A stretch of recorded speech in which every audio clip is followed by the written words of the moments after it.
Good morning, everyone. I'm going to run a short Xplane flight, as per my recent video. They're all going to be a lot shorter now, so we'll start as we mean to go on. Just configuring the plane, get my flight plan filed, and getting the radios all dialed in. I'll be with you very shortly.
Okay, jet's configured.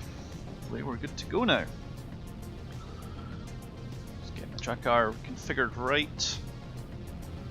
Get the flight plan file in here live for you guys so you can track it.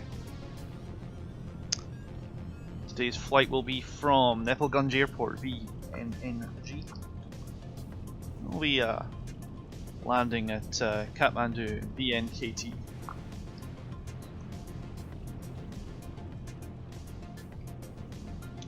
We'll take the flight level for 9,000 feet, I think, because we do have a fair amount of mountains to work on there. And only taking off that, well, let's call it another, I'll call it 5 minutes since I'm on the taxiway already.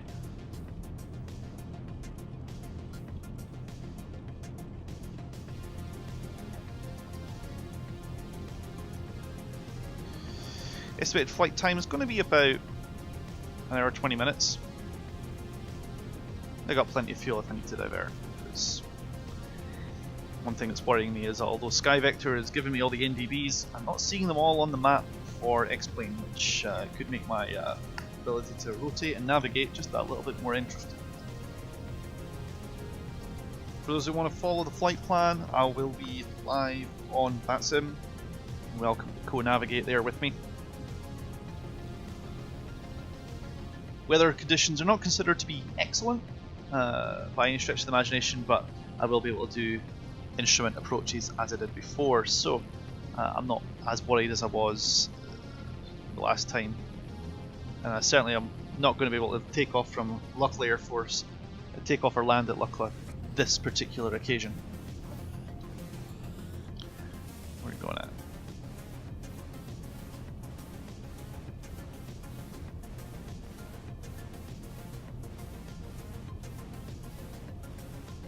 There we go, that's them.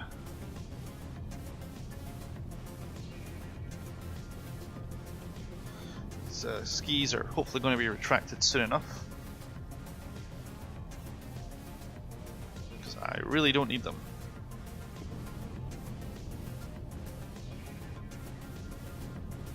And Tracker wants to fuck with me, as always. Thanks, Xplane.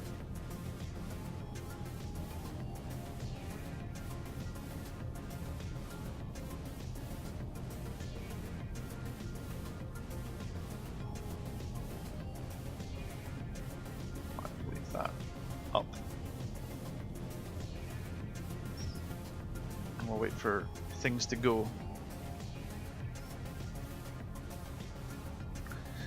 As always, we're in the V-Sky Labs DC3. And we shall see how things get on in short order.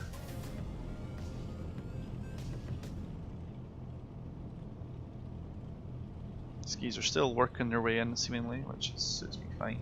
Once they are fully retracted, I've been looking it up. Apparently, it takes a little bit of time to get them to retract, so I've just not been waiting enough. I'm going to turn on the pyros because we could well be encountering rain or icy conditions on this particular flight, which will be fun.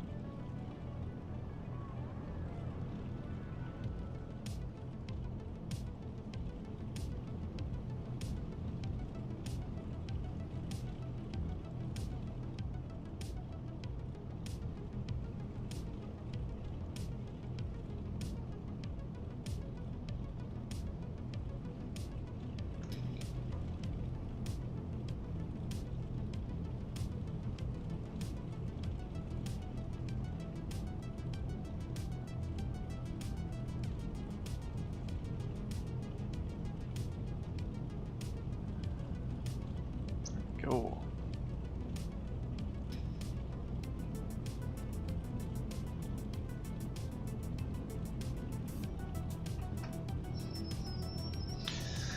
Right, have we got our skis off yet?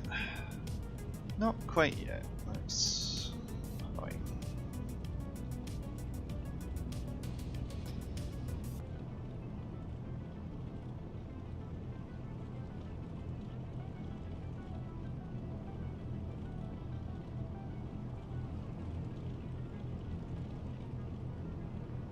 Where can I put this away?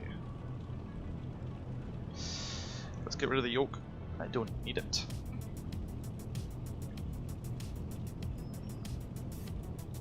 while we're waiting on shit to catch up with us there. Fixture set to auto wrench. There we go.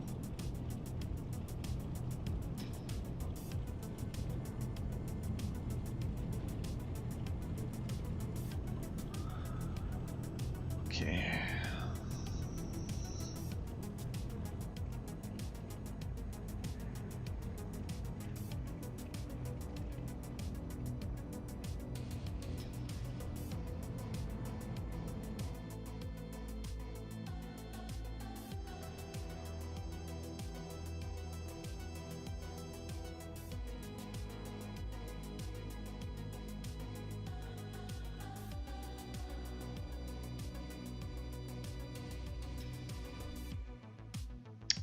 I should totally start setting mean time between failures. That would make my life more fun, wouldn't it? Alright, never mind that.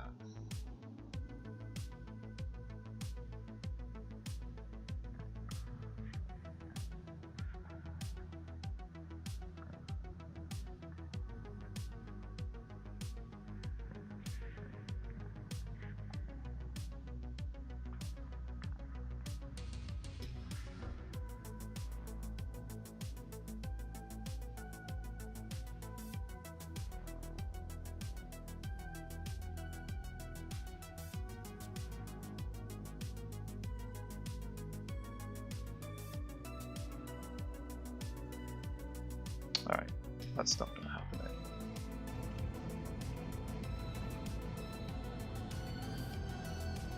Wish there was like just a drop down option, just skis gone, skis on. You know, that would be so much easier for my life.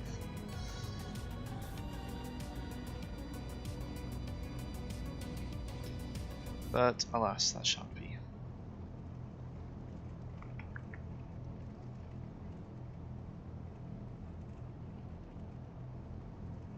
I should really get round to putting the weather, the NOAA plugin back in there after the reinstall.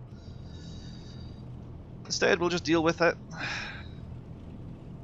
Alright, we better start taking off because we're starting to approach nighttime landings again, which is always going to be fun, so let's just get on with it. So, let's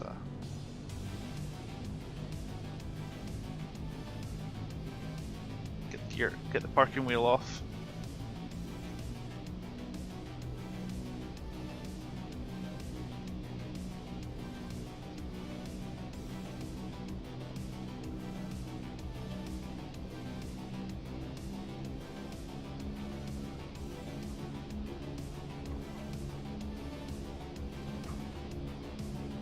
It's already want to try and take off, man. Holy.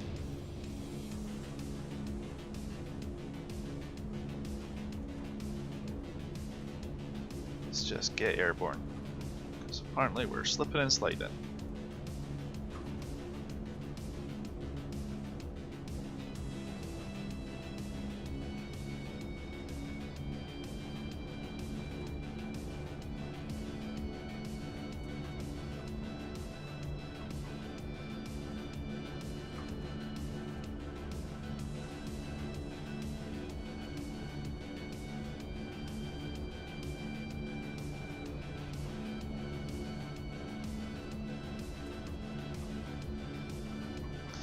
Oh, that was needlessly sketchy. Gear up.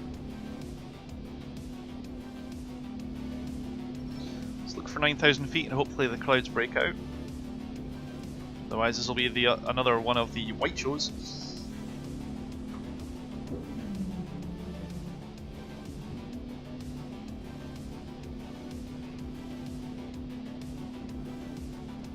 Excellent.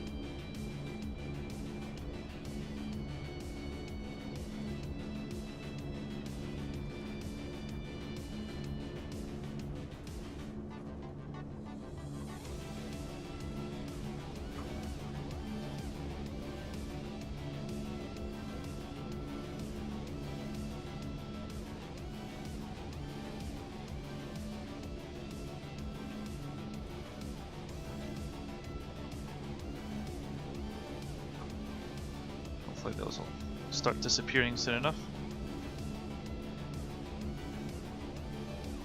I don't know what circumstances it decides that I need these.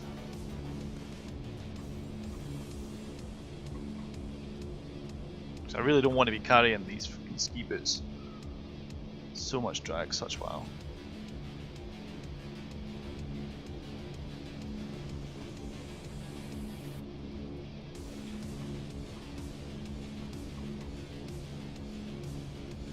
Wait a minute, 089 is not that heading.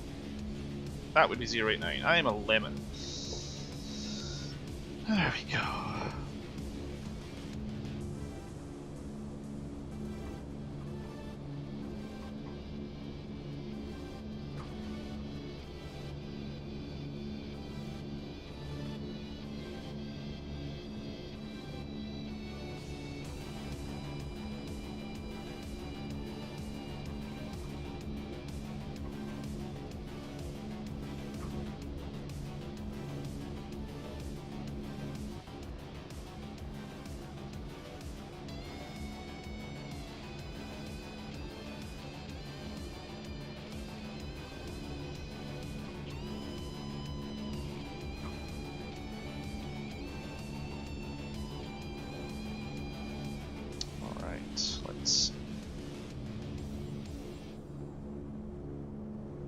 Let's fix that turn, because that was really, really badly coordinated. I'm really just relying completely on instruments right now.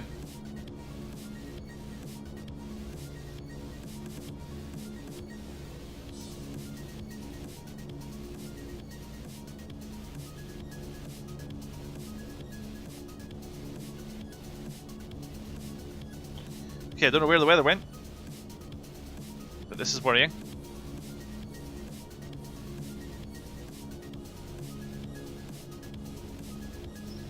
Let's get the de-icing boots on. I'm not feeling particularly lucky right now.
You can see the cloud haze that I've just escaped.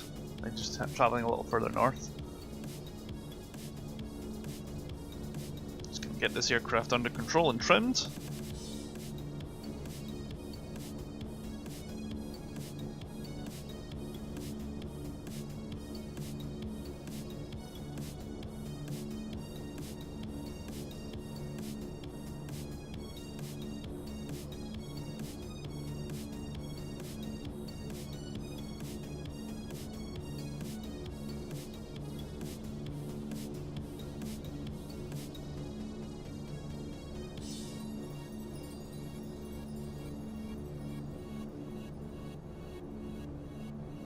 Center up the turn ball, and then trim it appropriately.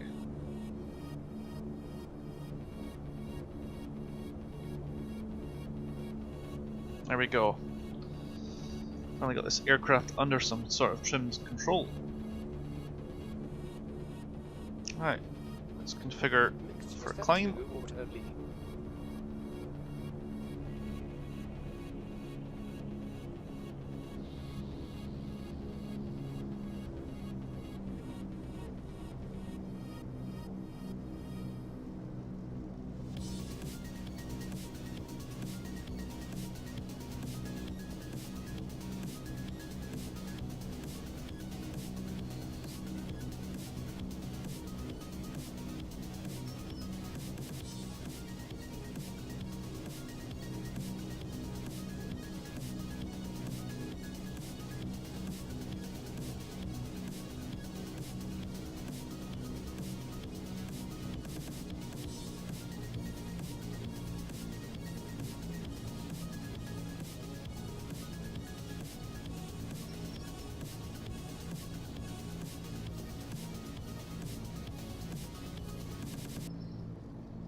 The visibility is pretty awful low, but once we start getting to the higher altitudes and above the cloud base, it gets better. A little bit of fog there and that banking there, which I actually had to cross, which will be fun.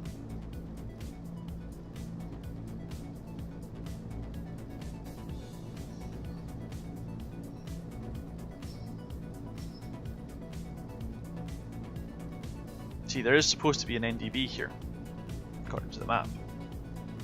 This worries me.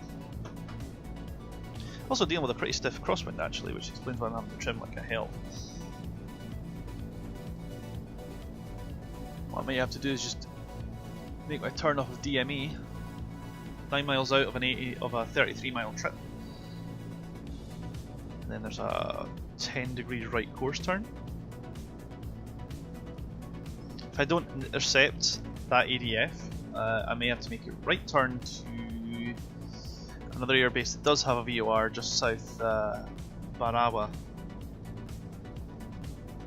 If I have to, I will.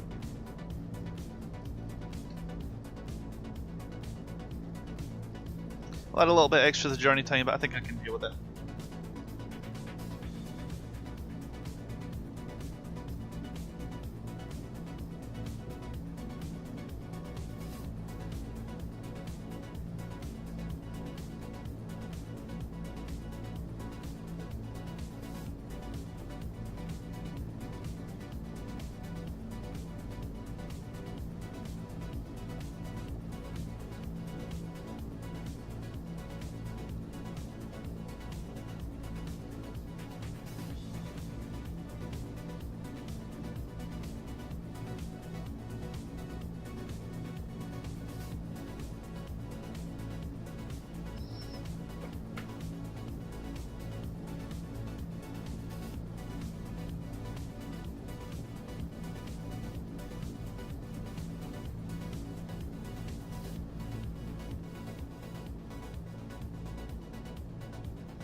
There we go, let's get lined up now. Should be getting to course. I may actually dodge a fair bit of this fog initially, which means you might actually see some of the Himalayas that I promised you on the last visit.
So I hope everyone's day is going a little bit better. For those of you who didn't just watch my recent YouTube upload, just earlier this morning, these Xplane rides will be going a lot shorter. I can't really sustain 3 and 4 hour flights as I appear to have developed sciatica on my left leg.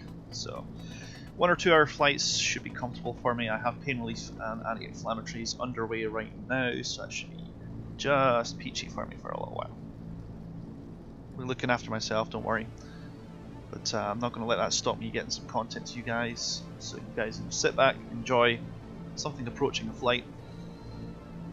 Once I'm settled out around about 8,000, 9,000 feet or so, we'll see if we can get some good snapshots, get some scenery going on. Keep enjoying the music. I'll keep it running in the background. The doctors have advised me to keep moving, so if I'm going to be sitting still, I may have something to tap my foot to, right?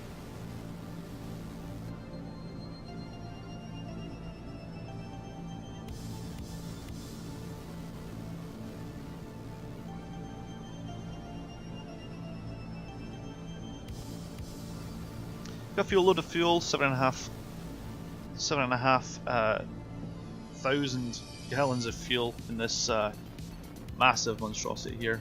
7.5 hours, rather 5,500 pounds.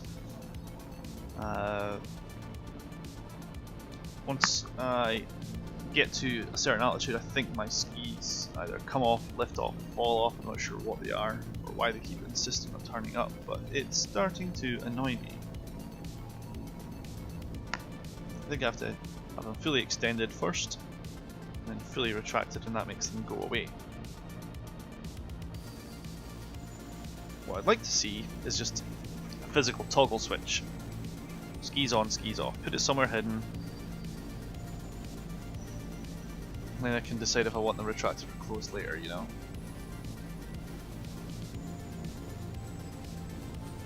I mean, they actually have a secondary model of the V-Skylabs model with floats, seaplane floats, which I may consider flying over the Antarctic with, given that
we go.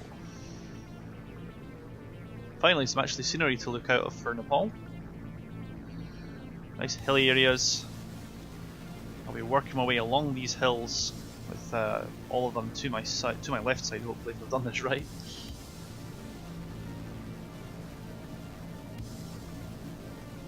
So the forecast for Kathmandu is broken clouds around about 4,000 feet.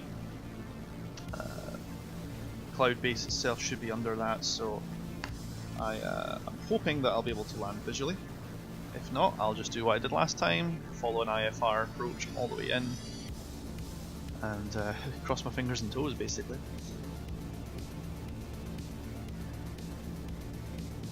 Yeah, it's really about the sum of all I can do. We're getting on. 20 miles, got 13 miles more to go, and then I've got to make a left turn for 102, the 102 baby.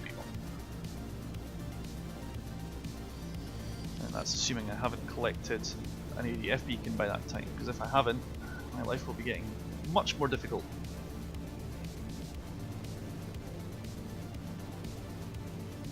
But I remain convinced that my ability to find and locate Kathmandu VOR, if it comes to it. Worst comes to worst, I'll just keep heading east until I bump into it. The next duration flight is going to be the longest period of dead reckoning that I've done in a long time if it's no ADF, because it's going to be a 117 nautical mile trip on bearing 102. And hopefully I'll bump into my next ADF.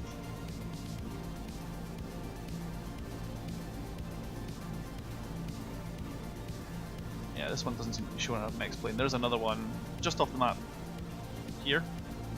I do hope that I'll intercept, because the one at Pokhara doesn't seem to exist either.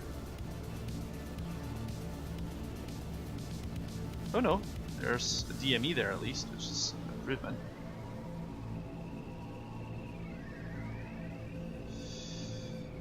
Decisions time coming up soon, I think. 4 DME there, which I don't really care about.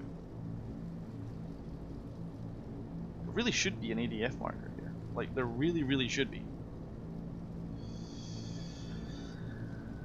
They're saying sky's clear and visibility's good over this airfield, so if the worst comes worst, I'll just spot the airfield and turn off of it.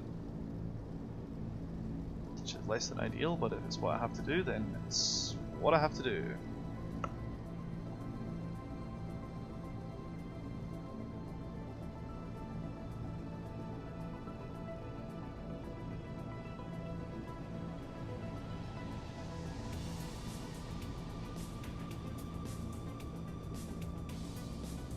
Don't have any radio traffic anywhere nearby here.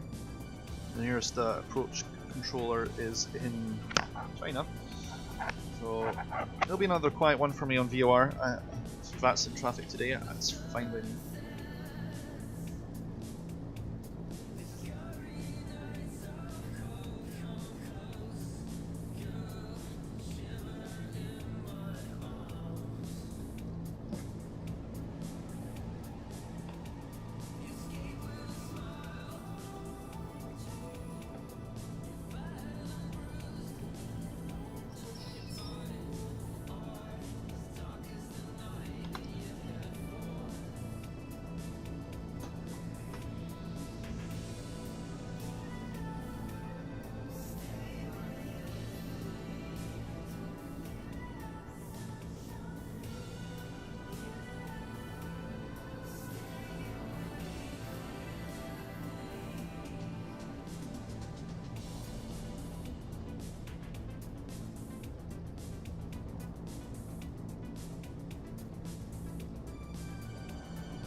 Probably an airstrip somewhere up ahead of me.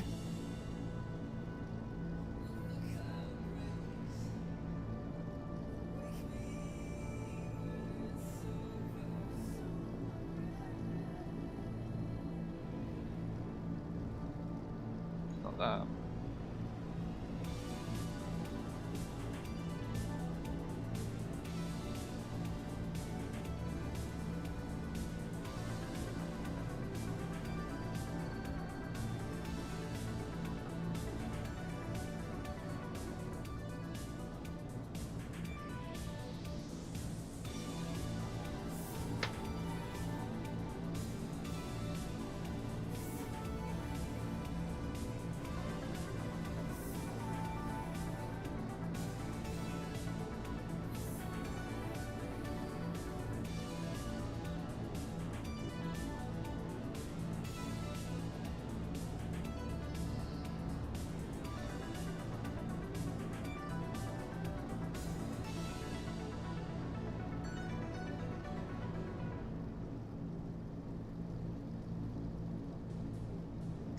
The airfield should be somewhere around about here.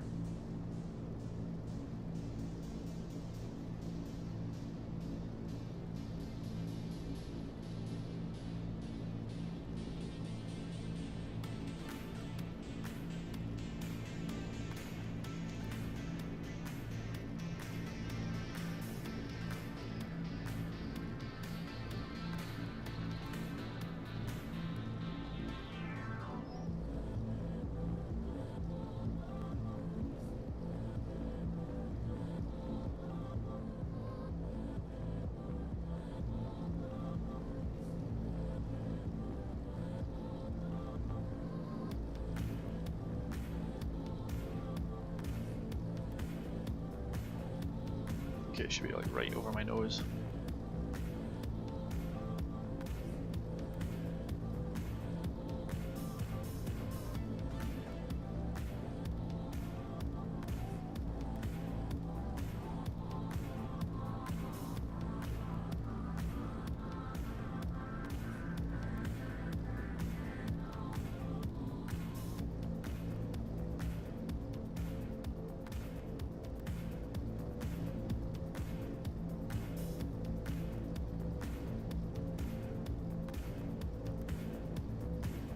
Aha!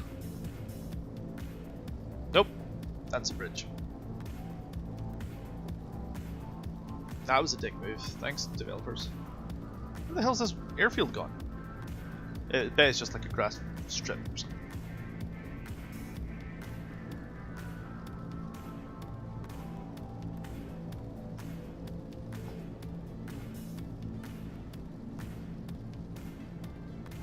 Right, so according to this, it should be pretty much directly over me.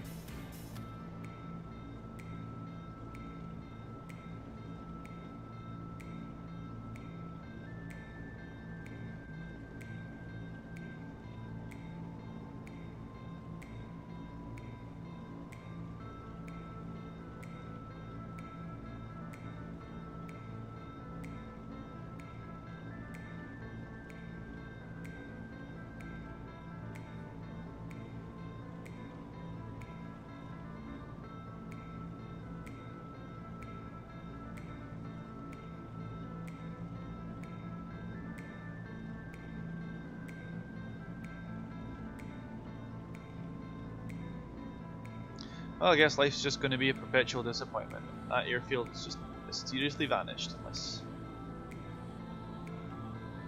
it's meant to be that patch of dirt, which I find somewhat hilarious.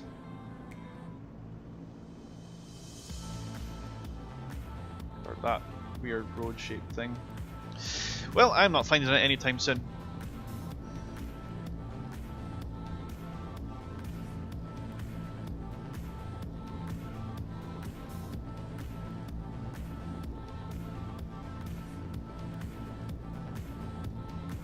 Thanks, Staver.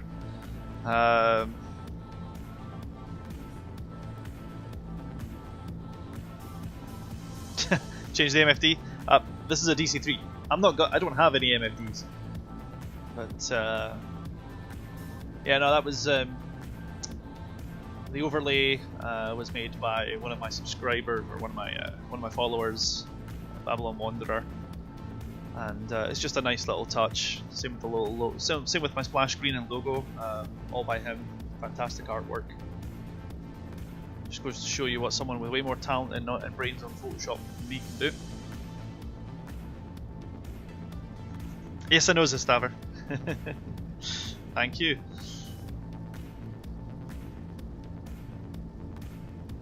I like to have a bit of fun with these things, because if you're not having fun, what's the point, right?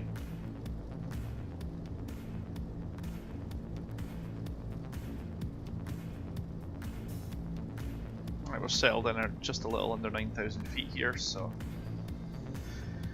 made my turn just off of DR, Dead Reckoning. As a Staver, I'm a big fan of the DC3 myself. I love flying it. This is the V Skylabs one from Xplane. It's a beautiful looking bird. Nice high detail, lots of little bits and pieces. Oh, right on. Yeah, no, I'm definitely going to make my way around these kind of areas eventually at some point in time somehow. Instead of Alaska, the general game plan right now is while I'm flying around the world, I'm flying across Nepal at the moment. I'm aiming to hit up Lukla Airfield, so that should be fun for you as a Staver, but it won't be today's flight. That'll probably be the next flight actually. I'll run to Lukla.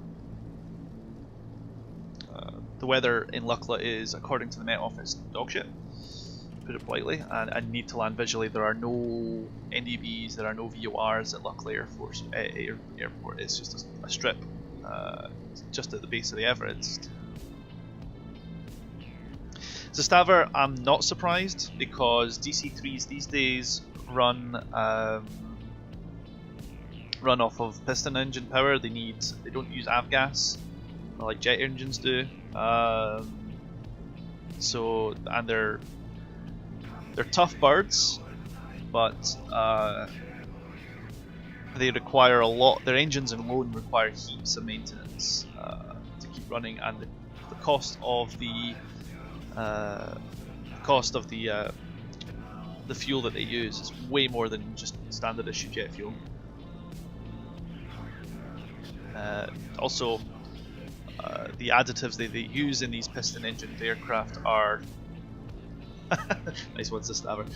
I mean, you could put avgas turboprops on them, but I don't know if that would really be a DC3 at that point in time. That's something else.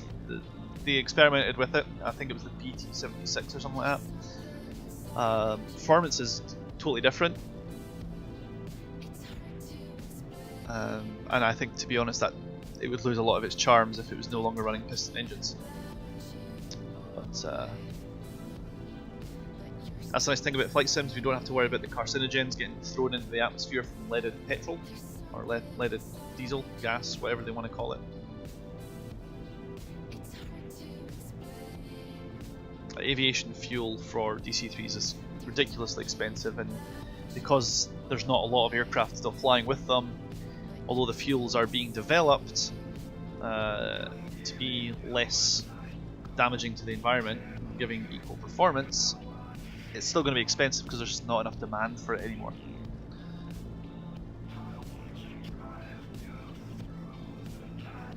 Oh yeah, like a lot of people don't realise this, but the petrol or the gas that gets put into piston engine aircraft like DC3s and old World War II planes that still run it has to be leaded. It has to be leaded, so it's not the greatest. So Staver, you carry on. That's the problem.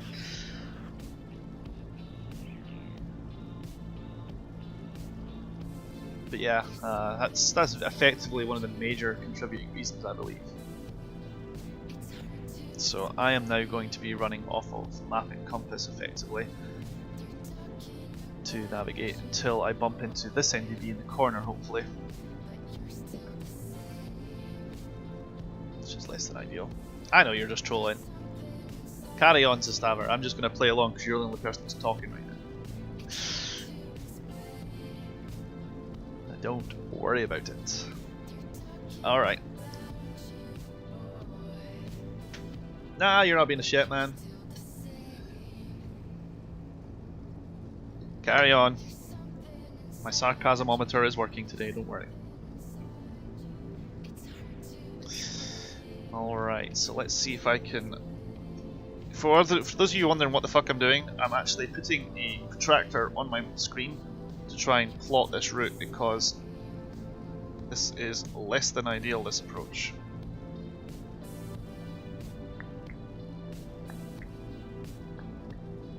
So I'm actually going to have to use the radial from the last VOR to make this work. Oof, 86 degrees.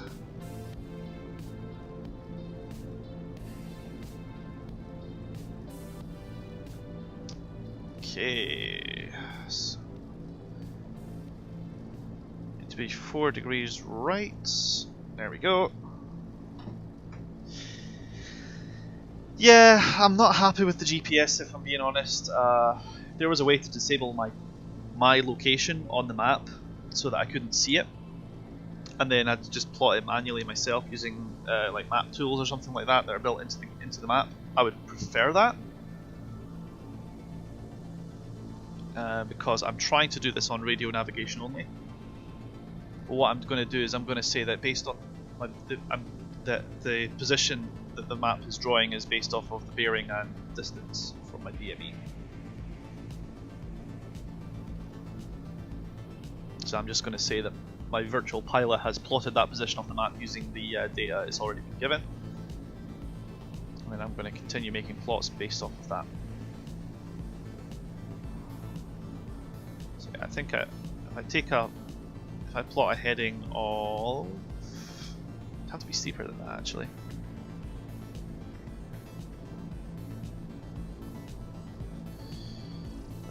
Let's plot a heading of another 4 degrees beyond 102, so Yeah, let's take a 119 or a 118 position here and see if that radial there will get me where I need to go roughly.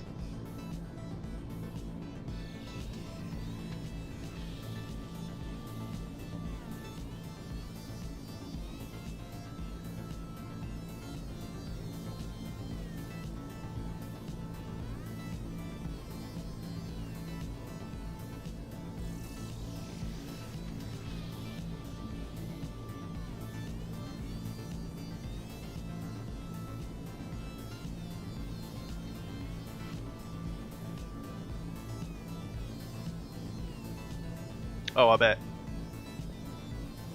Yeah, I don't have any of those things like GPS or INS, so at the moment I have a protractor stuck to my monitor because it's staticky, plasticky crap. There we go. A TV in the back. Nice! In-flight entertainment TV. That's pretty cool.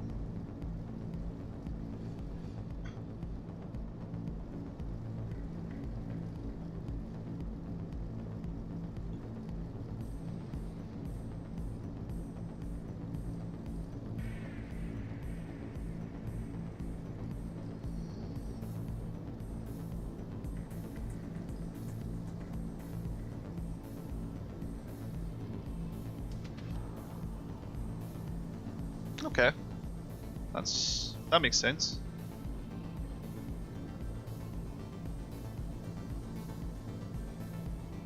Yeah, I mean I've got these landing skis fitted to this aircraft, even though I don't actually want them attached right now. So I can do a similar thing.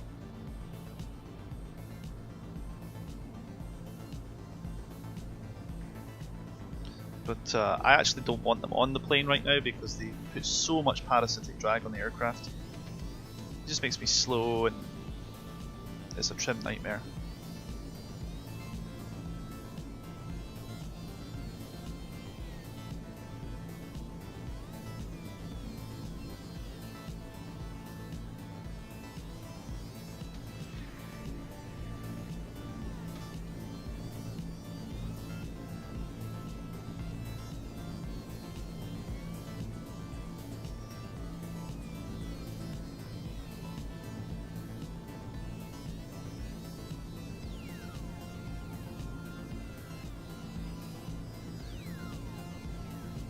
Go.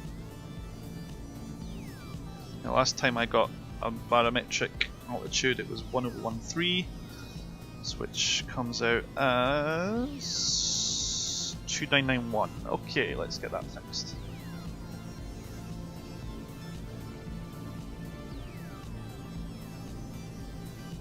Oh.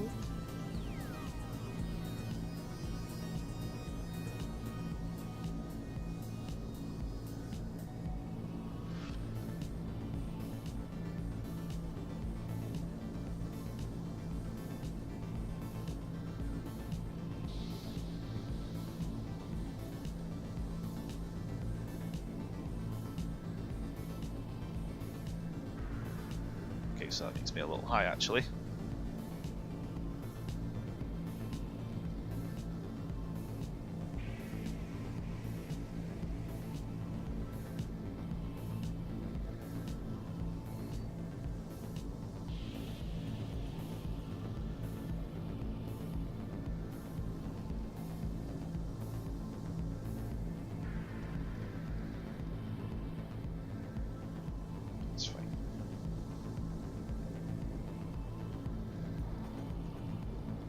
I'm not going to say I'm better in the know for Zistaver. I'm going to say I'm better in the know for this model.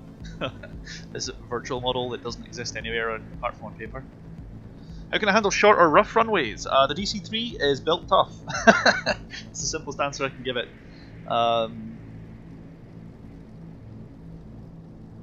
The landing gear struts are beefy as they were originally designed to handle field takeoffs like that.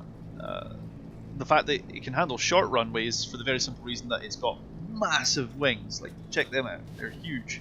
That may not look particularly impressive, but if I do this now, just for scale, there's my little virtual pilot guy sitting in the corner there. Okay. So my head is roughly about the size of one of those little windows as viewed from this angle. Yeah. The plate, the wing, you can see already that the engines themselves are about the size of a sitting adult in terms of their radius or their diameter. And then the wings are just ginormous. They have huge lifting areas. This plane does not descend quickly unless you dive it to the deck, which is not considered safe. I've been known to take 10 to 15 miles to descend a couple of thousand feet to do it safely. Very gentle descent rates. Rough runways, same idea. Good shocks on the huge beefy landing gear. In the case of snow, it is able to be equipped with these skis that you see here, which help. But you can see the diameter of these tires, even compared to the weight, to the already massive engines. Exactly, as a Staver. These things they accept grass and rough runways so well. They're built tough, and they're built to take a lot of really crap. Exactly, as a Staver. You don't dive for the deck with these things. You descend gently, and if you've overshot, you just do circles and you just do circles and spirals until you get to where you need to be. Alright, let's do a position plot right now. 52 miles beyond target. Well, by and large I'm heading in the right direction, which is a good start. And I'm going to try and hold this heading then if I can.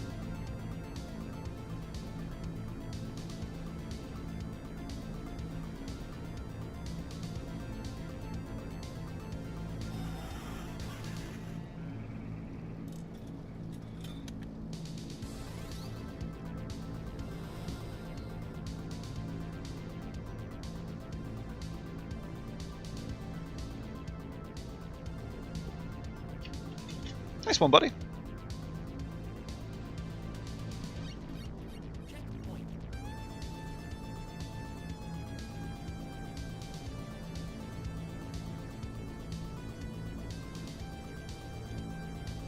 Okay, so that radial should be 95. Well, let's set the radial for 98.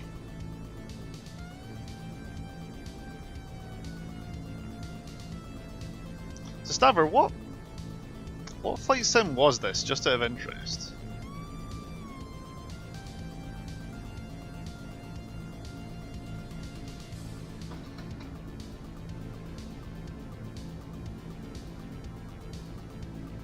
Ah, right, that makes more sense. I was just trying to think of a flight sim where you could be flying a multiplayer arena with a C4A7. Yeah, AC's High would be about right, I would think. I've heard of it, I haven't played it much myself.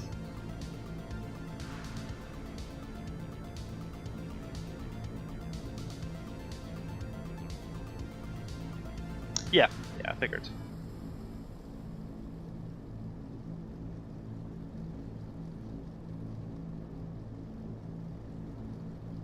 I haven't ever played it myself as a Staver. I'm not really a World War II combat kind of guy. Most of my combat flight simming is done in more modern settings, so Falcon BMS, DCS, that kind of thing. It's just not my style. But credit to the people who can fly those kind of planes, because flying them is half the battle, in my opinion.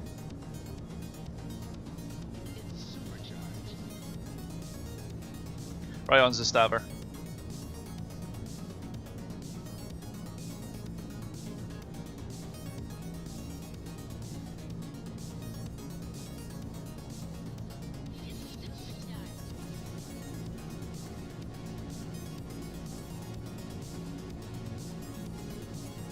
Okay, fair enough, Staver. So the older aircraft, I don't mind the Sabre.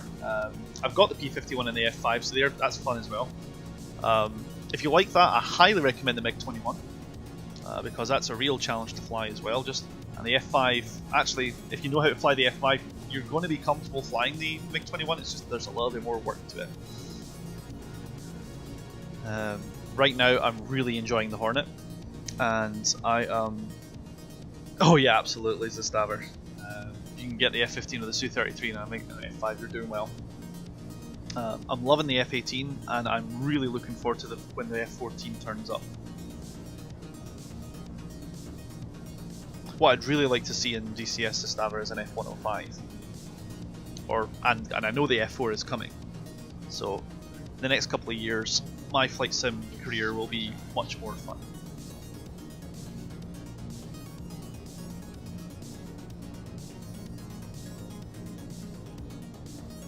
Yes, Thunder Chief, absolutely. The F-105 Thunder Chief, the Thud.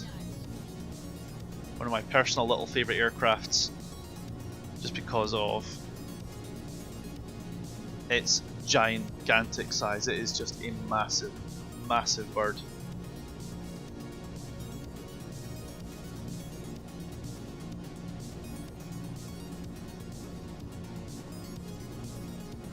Zastaver, the F-20 was never going to become a thing, because you got to bear in mind at the time that the F-20 was being worked on or developed.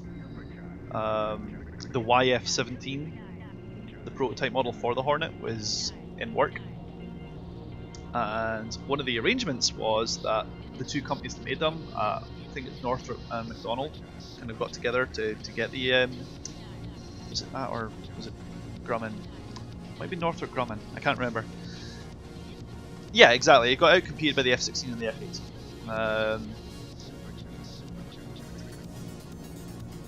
The lightweight fighter program came out, and the F-16, the F-17, the YF-17 were posed, and the F-16 won for the Air Force. The Navy sat up and took a look at it though, because they were looking at their F-14 fleet, and they were thinking, you know what, we could probably do with a new aircraft soon that would be cheaper to maintain.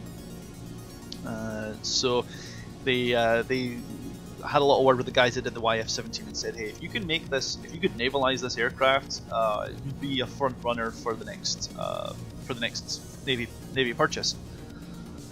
And obviously they were like, yes sir, no problem, so they navalized it.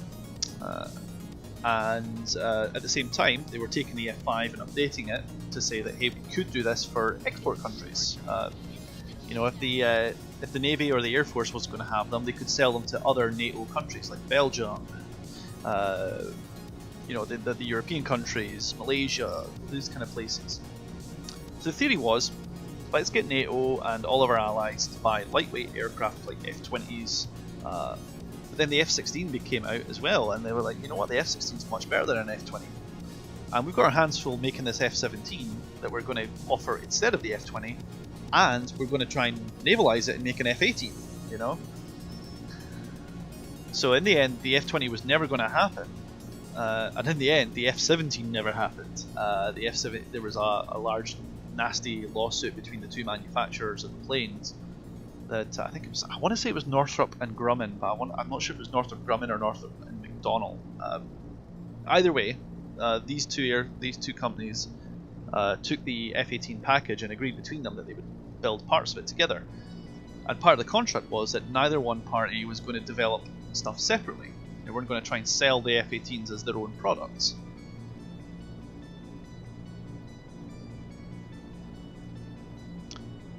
Huh. That's an interesting idea. I don't think the F-14 would have been viable with F-15 straight wings. The F-14 needs its huge wingspan to land and take off safely with the engines it's got. So it's a nice idea in theory, but I'm afraid that's all it's ever come to.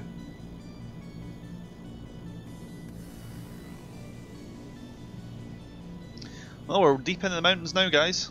Oh, it was a land fighter. You gotta bear in mind as well, those wings also come out during non-naval situations. So it's not just for landing landing aboard a carrier. The wings also come out during low-speed maneuvering. So if you were in a low and slow dogfight, those wings come out and make you a much better turn fighter. The Phoenix truck, nice. Not very subtle at all, really. Okay, how are we getting on? 62 miles out from the original VAR. We're flying a radial, that's relatively close to what I want to do at least.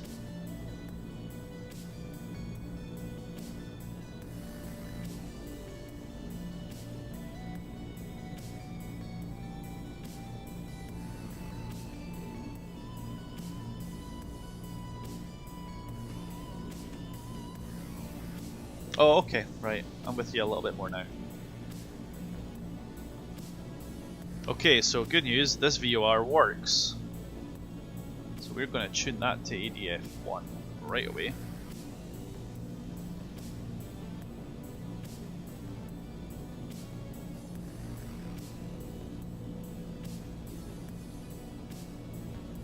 And we're going to take this for VOR2. Oh wow, I'm actually collecting the needle for VOR2, am I? No, I'm telling myself porky pies.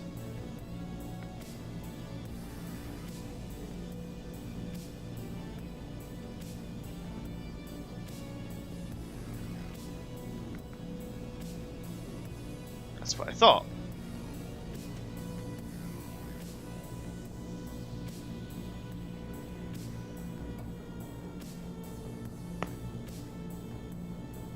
Okay. I mean, the F-14 wouldn't have worked like that. The Phoenix missile system was around and when the AMRAAMs were not. And what they decided was to make a shorter ranged missile than the Phoenix that had a better seeker and better maneuverability. That was the idea.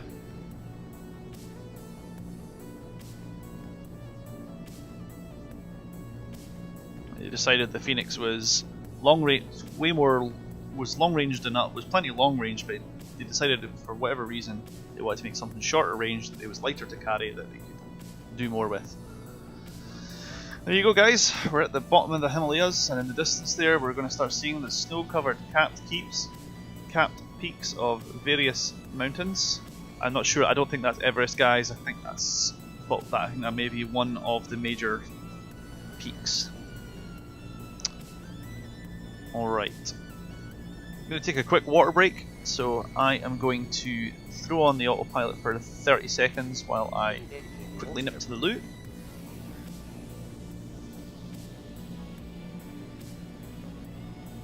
Stellar, we're steady.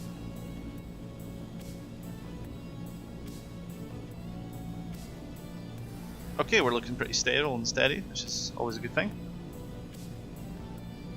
Got a gentle climb there, so let me just tweak that first.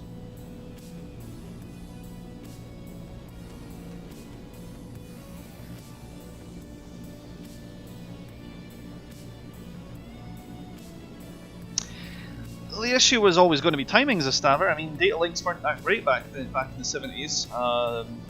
The Tomcat was light years ahead of anything else that the fleet carried, and I had Link 4, which allowed, not exactly, it's not because of this number, but it allowed 4 aircraft to talk to each other in flight. So you could have a flight of 4 Tomcats, assign each other contacts and share data,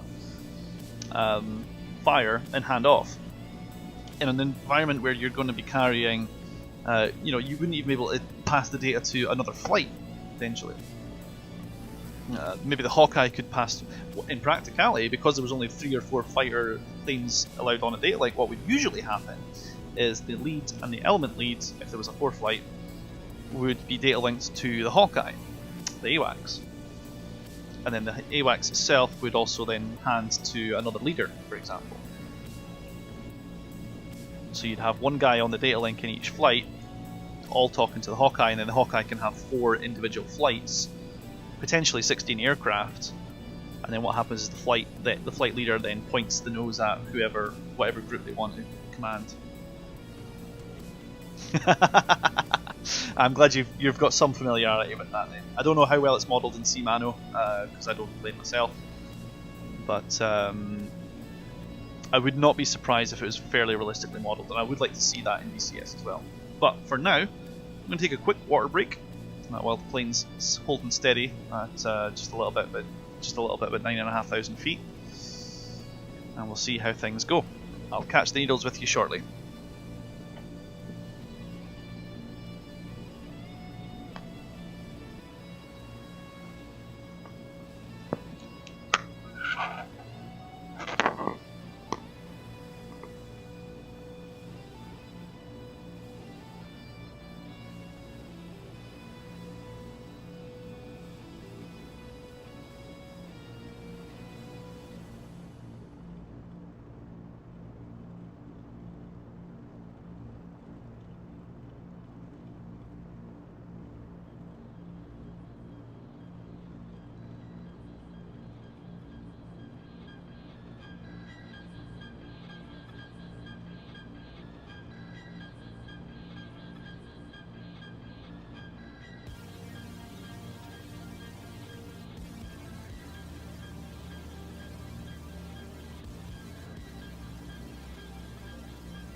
Okay, I'm back, and this is why I don't rely on the autopilot, because it appears to put me in a slight bank. Autopilot? Well, it's kept me in the air at least.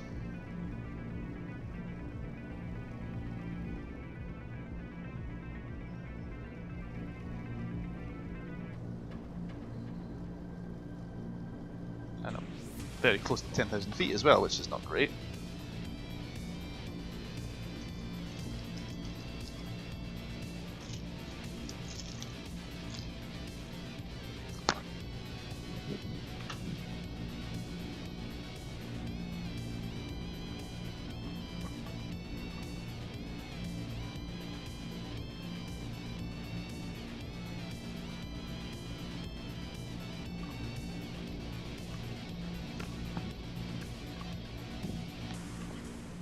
Okay, there we go.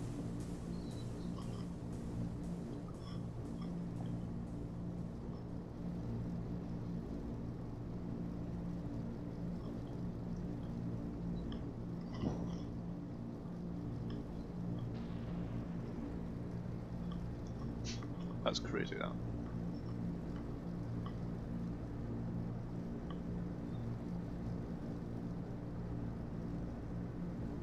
Right, so we're just going to head direct east now.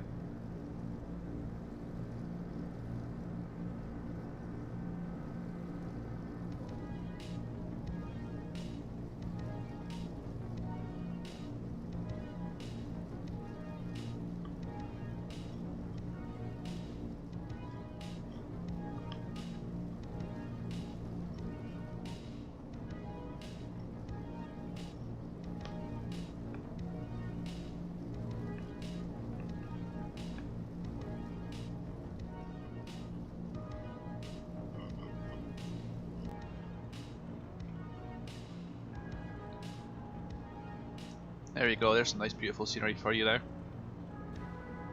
Finally something remotely screenshot worthy.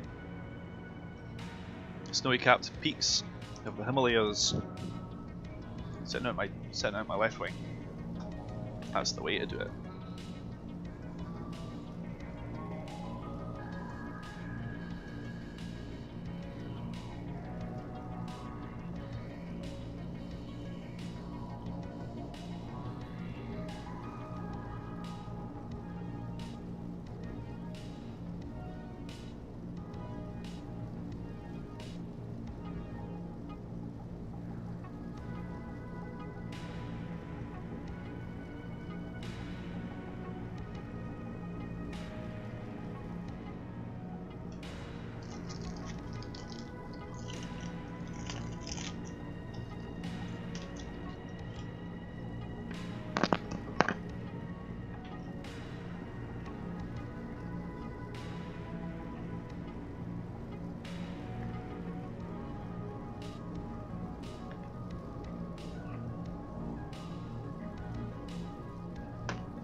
Here we go. So we're off autopilot, but the plane is still trimmed. That is why I prefer using my system rather than following the autopilot.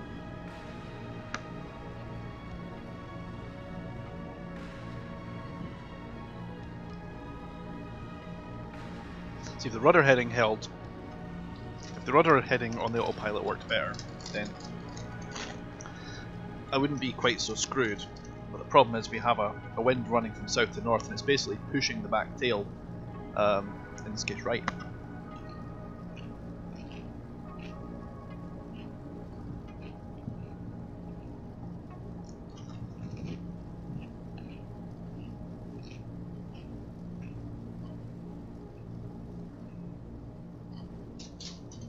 The Starboard doesn't have an autopilot in the traditional sense that you and I would think of.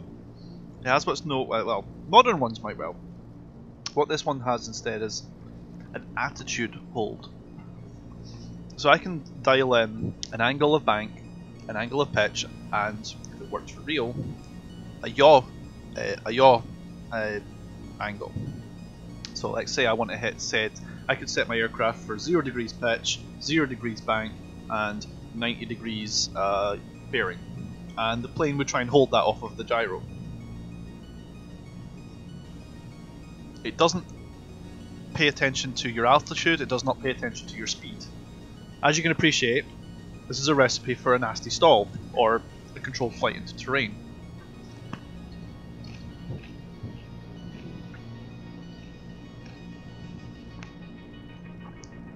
It doesn't even pay attention to rate of descent or rate of ascent. It is purely just looking at those 3 angles, and if it's wrong, the plane adjusts accordingly. You can use it to maintain it is really handy though for maintaining a constant turn, because you could just switch off the rudder heading, the rudder angle, switch off the aileron angle, and just do pitch only, for example, or elevation only, for example.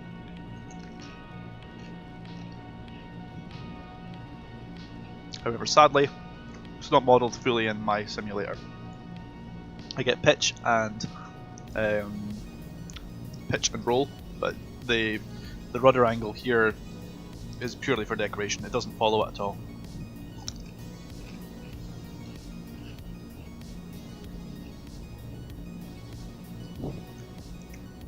What I try to find myself doing is I usually try to use it as a little memory aid. You know, okay, I'm probably going to be taking off or landing on this approach, you know.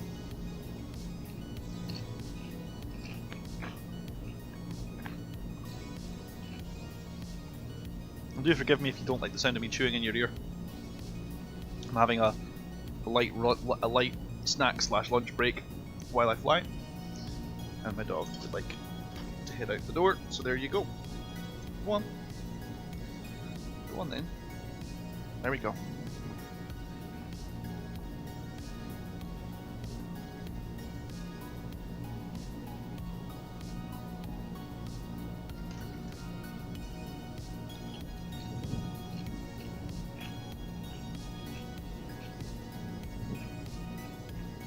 So yeah, I would imagine that.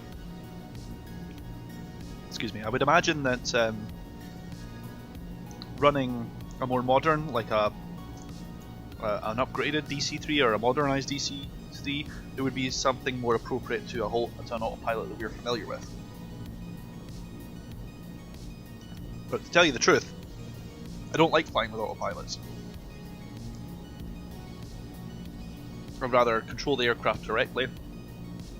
Then I can say I've mostly hand flown DC3 over the world.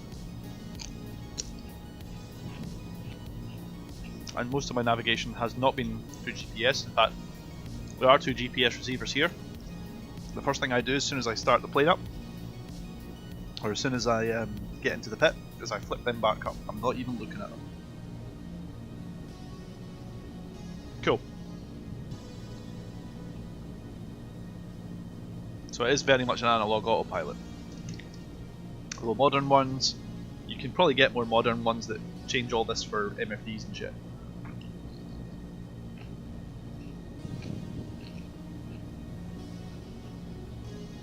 Like I said though, I'm still not a fan of it. Modern or old ones. I don't even like using the autopilot in things like DCS or BNS. I prefer to have direct and immediate control of my aircraft if something happens.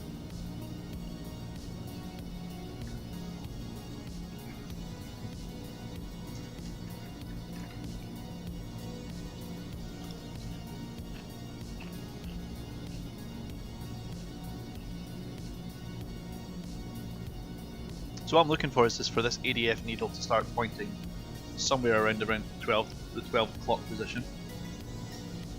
And once that happens, I can switch to the other VOR. Start working on a heading to Kathmandu.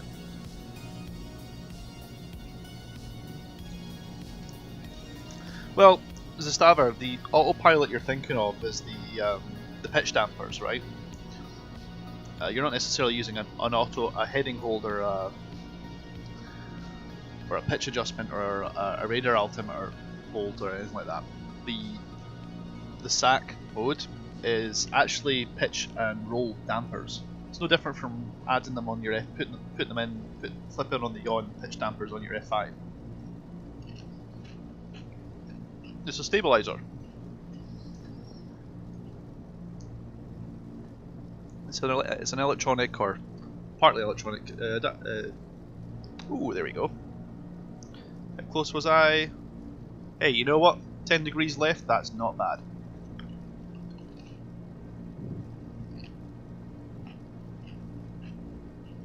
Okay, so I'm just going to keep flying this way. 090 on this ADF heading until I bump into Kathmandu.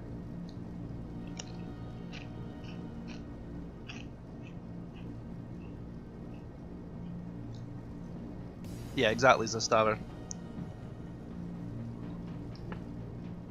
What it does is it doesn't, once again, I may be mistaken because I don't know enough about the Biggins control systems to say authoritatively how it works. But what I do know is that when you're going high speed at low altitudes, what it does is it holds your position on the horizon, or relative to the horizon. So if you're within, I think, a degree or two of the horizon, it holds it steady. Similarly for left and right, or bank. And it does lots of little small adjustments to the stabilators and the control surfaces to make that happen. Because if you turn that off, you will naturally tend towards PIO, pilot induced oscillation. In other words, you will start correcting and you'll be wiggling all over like that.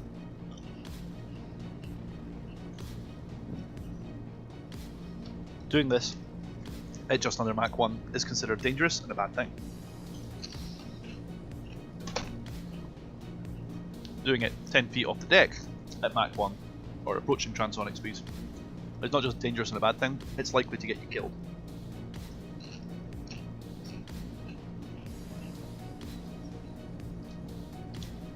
They'll be scraping you off the ocean floor and burying your remains in a pot of jam.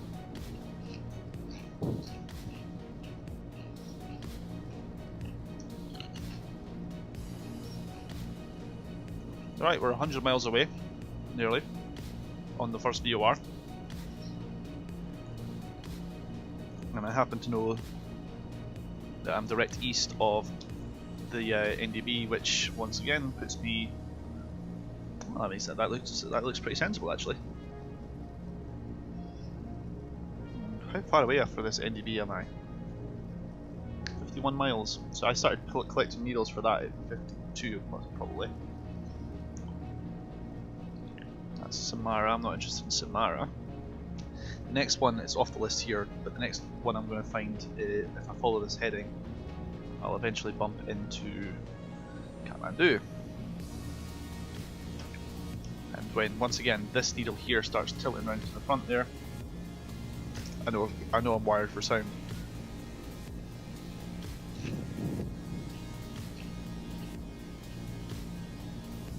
Yeah, so what I really should be doing is switching VOR 1 to VOR 2, vice versa.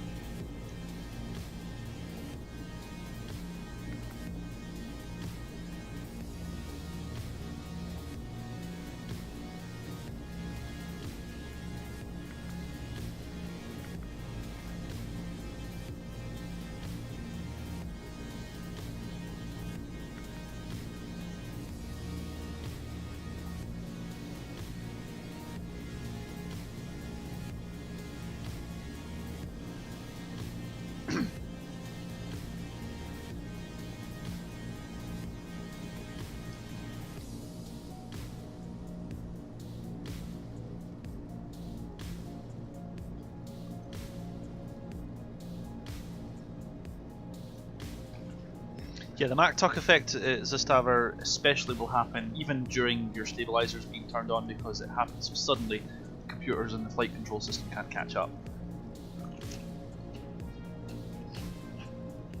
For those of you wondering what the hell I'm talking about, the Mach Tuck is what happens when you just approach transonic speed, so just under Mach 1 or just over it.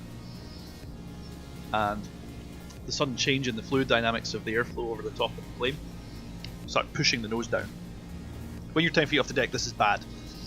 So usually you'll get warnings when you're pushing that Mach circle, so that the moment you see it happening, or you feel it happening, you can start gently correcting on the stick while the stabilizers catch up. Oh, there goes the weather update. Oh, I'm way above 10,000 feet actually, I need to descend.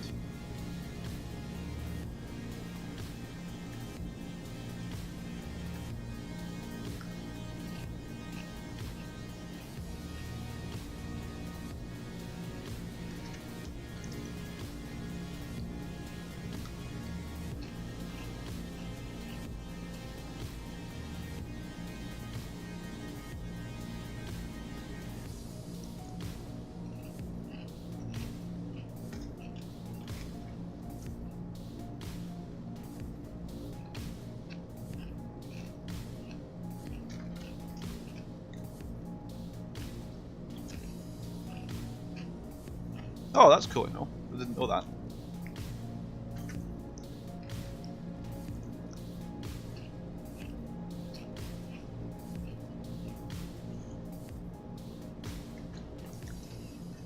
Yeah, that's not fog, that's just the clouds suddenly updating. The weather updates every 10-15 minutes in Xplane.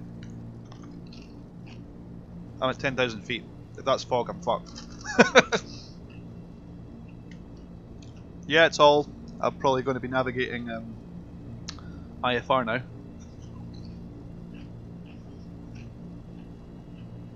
This is good, because the needle's right there. And I just need to follow that. Now looking at the charts that I've got from SkyVector, the number for the grid square I'm in says 8.4, and then one next to it says 7.1. The big number on the big number in the charts is always the top line elevation in the grid square, so that means at some point in time I should stay above 8,000 feet to make sure I don't die. Yeah, the ADF is what I'm tuned to at the moment. This does not give me distance. It just says the airfield is this way, and that is I'll have a go at this. Bharatpur Airport, which is not quite. Which is not quite Kathmandu, but it's 50 miles west of Kathmandu, so it's a good place to start. It's not TACAN. TACAN is Tactical Air Navigation. You might hear of VOR, VHF Omnidirectional something radio, probably. Basically, that is a long distance transmitter which works over VHF frequencies, and it will tell you distance and bearing if it's correctly configured. TACAN is an encrypted one, so you'll hear them known as VOR DMEs, which is omnidirectional radios, long distance, with distance measuring equipment. And most of the VORs in Xplane are of that nature. It's not just a long distance bearing, it's also going to give you distance. Which is why my radio transmitters tell me, for example, I'm 106 miles away from the first VOR I was tuned to, which is all the way to the west of me. TACAN does the same job, but it's encrypted. You can't have a civilian aircraft tune onto it and get the same data, or any data for that matter. So TACANs are usually restricted to military air bases only. And if a civilian aircraft was to somehow try to tune into it, it wouldn't get any data. It'd be garbled, it'd be broken. There's no system that would take it.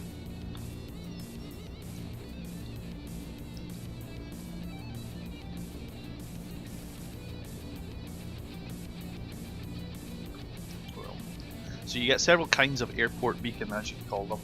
We're getting under the cloud base now, so yeah, we're just socked in with cloud now, and we're Clouds are starting to part at 9,000, which is good because I need about 1,000 feet above 8,000.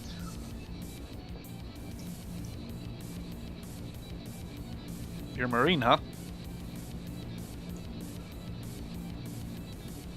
Okay, so I'll happily help with what I know. I'm not an Air Force guy either. I am not, nor was I ever service. Unlike yourself, Sistaver, I'm a civilian and will continue to be so. I am, however, a nerd.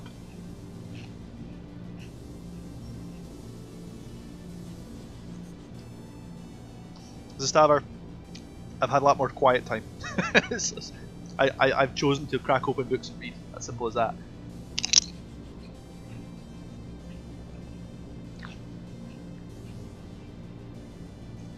Honestly, like,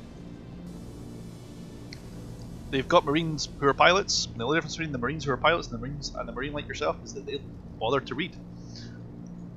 They've got the education that they wanted to. So honestly, you can learn this stuff. It's very easy. I'm sure there's a million acronyms and nuances of boots on the ground. Well, Zestaver, no, you're not the only person who reads books. That's why they still get printed. I do a lot of my reading on a tablet. I'll grant you that. But all of the knowledge that I've accrued over the years for flight sims has been from reading actual pilot books, along with very good flight sims manuals.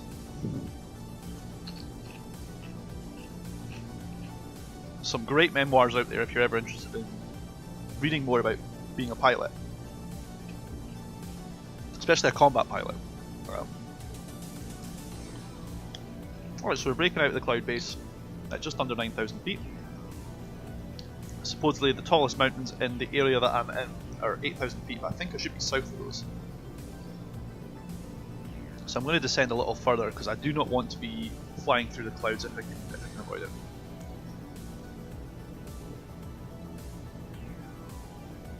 Right on, and that's pretty much how I got on with this Zistaver. Like I said, your trade as an infantryman, you'll know far more about that than I'll ever learn.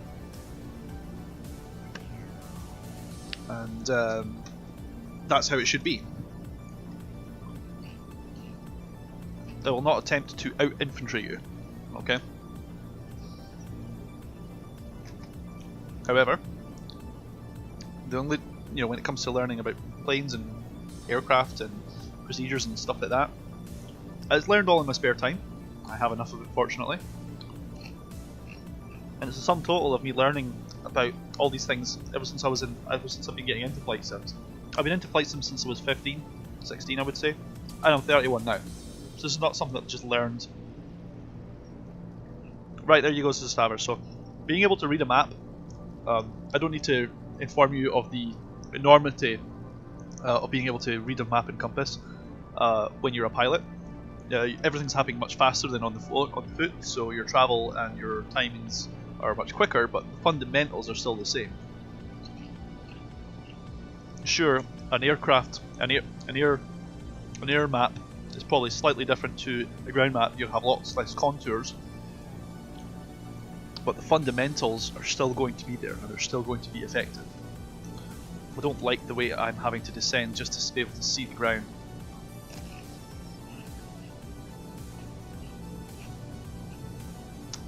It would do as a stabber. It would do. Hey, Electrol, how's it going? It's not an AC-130. It's not an AC-47, I'm afraid. So I'm just going to have to deal with it for that point. Alright, so the clouds are obviously getting worse. I'm down to 8,000 feet and it's still not bottomed out. So I'm going to just hold my present altitude for a little while. I'll descend another 1,000 feet if it comes to it.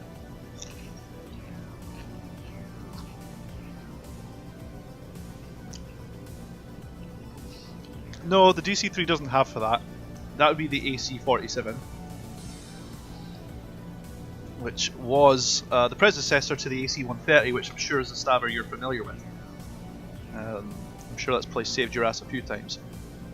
The AC-47 was the Vietnam style one, and instead of having a giant artillery cannon in the back, it had a pair of miniguns and a couple of operators who literally just fired them out the side. Oh, you're familiar on them both. Good stuff.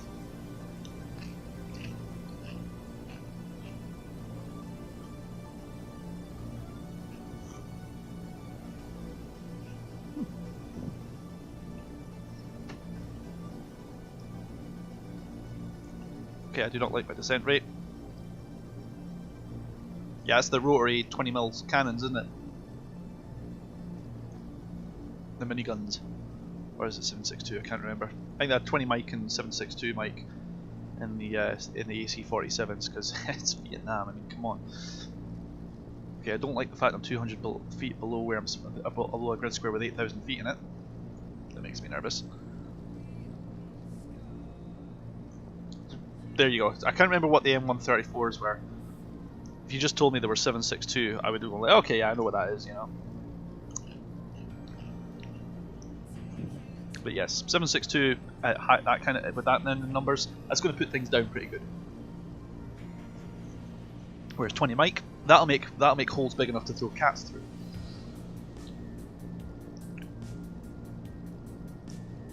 I think what's even more incredible is the AC-130, which carries a 40mm Bofors cannon and a 105mm howitzer in the side. That's just batshit insane.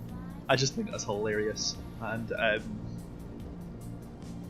I've seen the leaked AC-130 gun cam footage. That shit hurts. Like, that is crazy.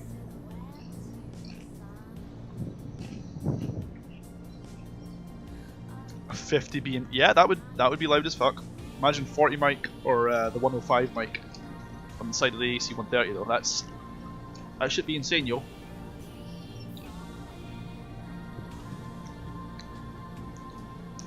It's like, hi, I'm an AC-130. Which grid square would you like removed from the face of the planet today?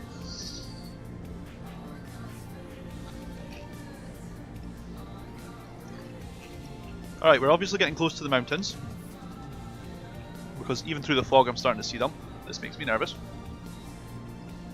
I'm going to make a slight coordinated turn here and keep my altitude. I do not want to be going below 7,000 feet now because I'm going to be getting pretty risky. Oh shit. Yeah, that's not going to be fun for me at all, is it? I did not think of that at all. Box. Oh, they don't? They got rid of them. That makes me sad. That would do it. Split the difference. 35mm Bushmaster, 20 to 40. Yeah, that'll split the difference. Let me guess. More ammo for one gun rather than splitting the ammo between two. I can understand that.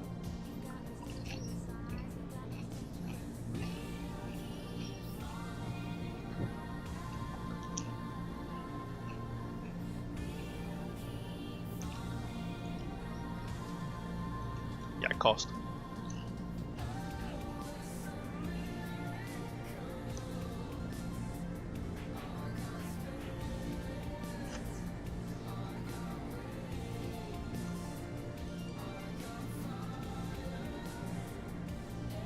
Oh, I didn't think of that actually, that's a good point.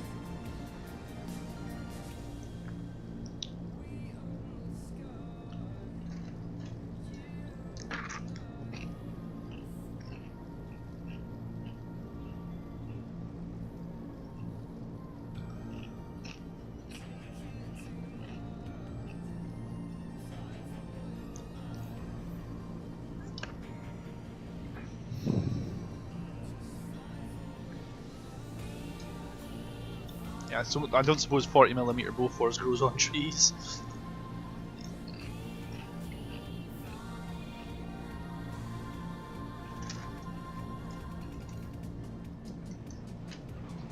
Man, this bag of crisps is just never ending. I love it.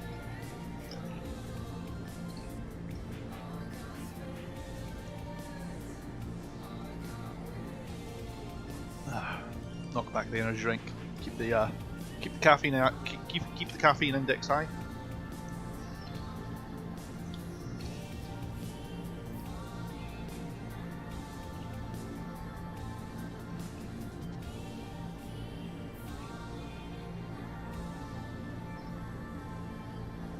what that little trick of the light is like, but it's annoying. So, visibility is god awful, or it's gone god awful. This is going to make my life a little bit more fun. Fortunately, Kathmandu has got a big fuck off city right next to it, so I should be able to spot that.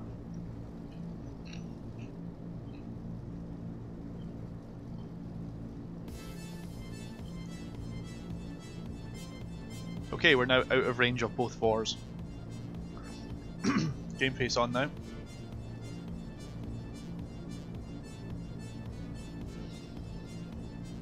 Okay, so we're literally just relying on this ADF.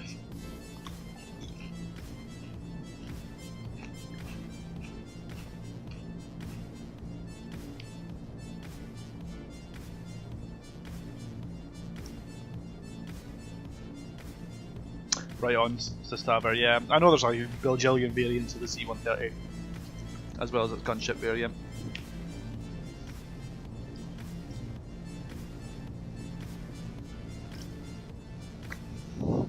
Oh yeah, like pretty much every letter of the alphabet's been appended to the front and the back of the C-130.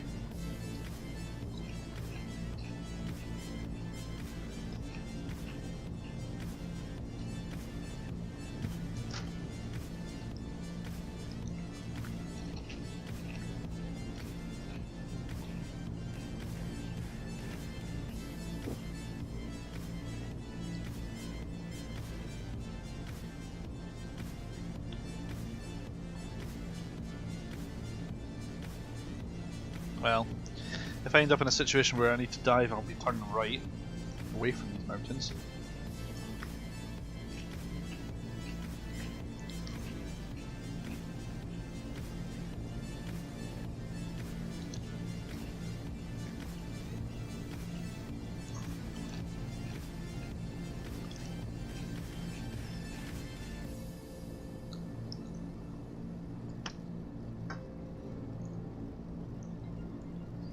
Okay.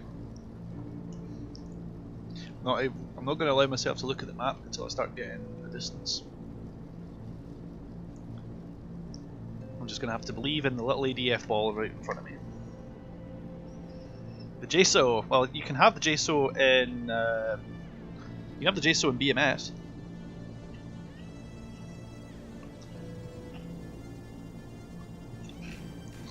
Yeah, the S2000 is going to hurt you.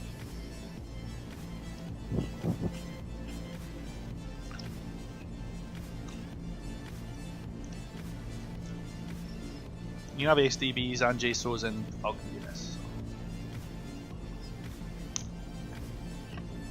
If you want to mess with them, change the flight sim.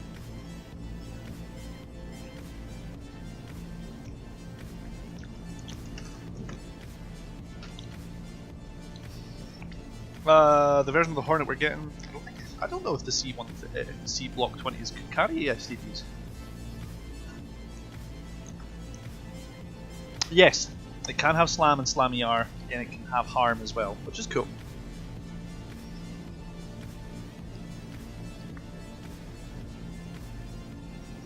Well, the problem with that, Zastava, is that cruise missiles fly fairly slow, predictable courses. SAM missiles can shoot down missiles.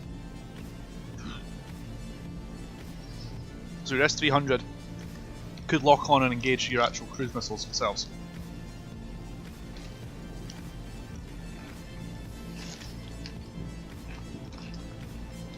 So make sure you're firing a lot of them.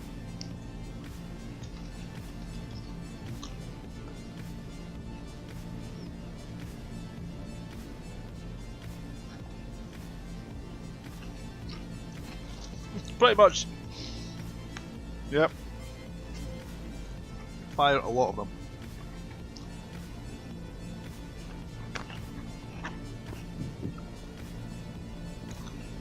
Stuff like C-Mano and DCS help educate you as to why, you know, the recent airstrike in Syria had literally like 100 Tomahawks and cruise missiles for 3 targets.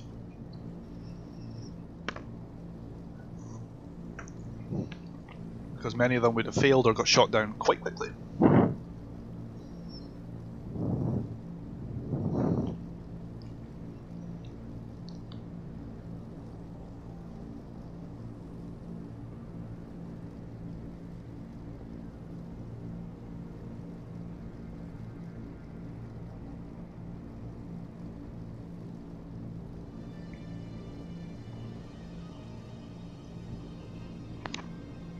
Oh yeah, it's very hard, but it's not impossible. That's why you overwhelm an IADS with them. True, the S3 can shoot them with 20% rate, but they can fire more missiles as well. Yeah, you fire 5 missiles each with a 20% chance, then there's a 1 in 5 chance that they'll all hit. But there's 5 chances, there's 5, you know, statistically if you fire 5 missiles and you've got a 20% effort, one of them's going to get one. That's right. So 8 times 4, you can do the quick math on that. That's how many things it could potentially shoot down, even if it fucks up. So this is all probability curves and all. There's no hard and fast rule to any of it. You know, bottom line is you figure that if you're going to give the missiles a 20% chance of getting destroyed, you fire 5 times as many. You know, if you think about the maths of that, you had what, 6 targets in Syria, and you fired nearly 100 cruise missiles. Well, there you go. So if it misses the first one, it can go to the next one, and so on up the food chain if that's got the energy. So there you go. So you know, even the missile's wasted, it can go to the next one and, you know, catch a secondary target.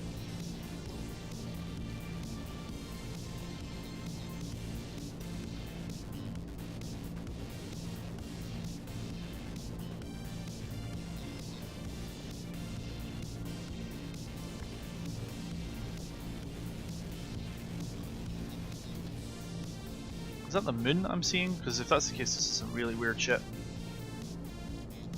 Yes, yes it is.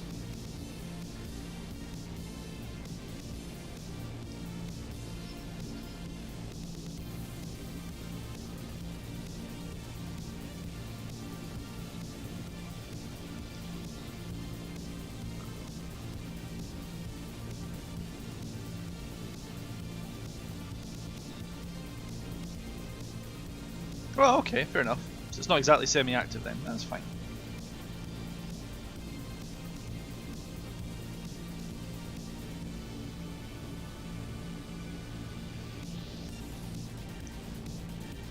Well, the reason why they guide by data link, of course, is so that the incoming aircraft does not get a missile warning launch. Because the radar does not change fire modes when it's firing. It continues to sweep and just gives positional updates to the missile. By that data link you're talking about, so it's pretty powerful. So it is semi-active in the sense that there is guidance going on from ground, but not in the traditional sense.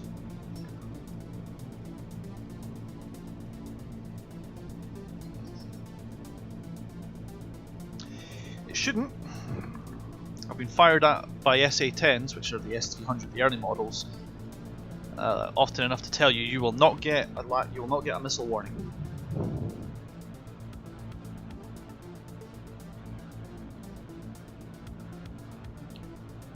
So it's fire control radar. You can't tell the difference between a fire control radar on an SA-10 and a surf radar, or at least your RWR can't.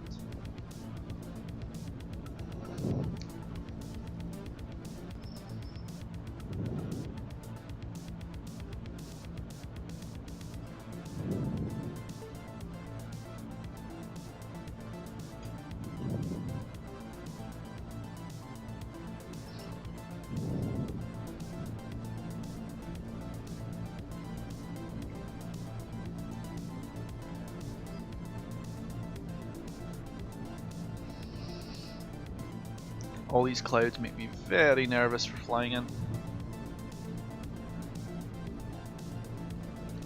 I'm going to tell you what I'm really not liking, the fact that I have to fly direct east through mountains to get to Kathmandu. That makes me hella nervous. What's the maximum cloud base that I fly over? 6,000... 7,000. I cross a peak at 7,000 feet, so I'm going to have to maintain above 8,000 feet according to my maths through this entire flight in the blind.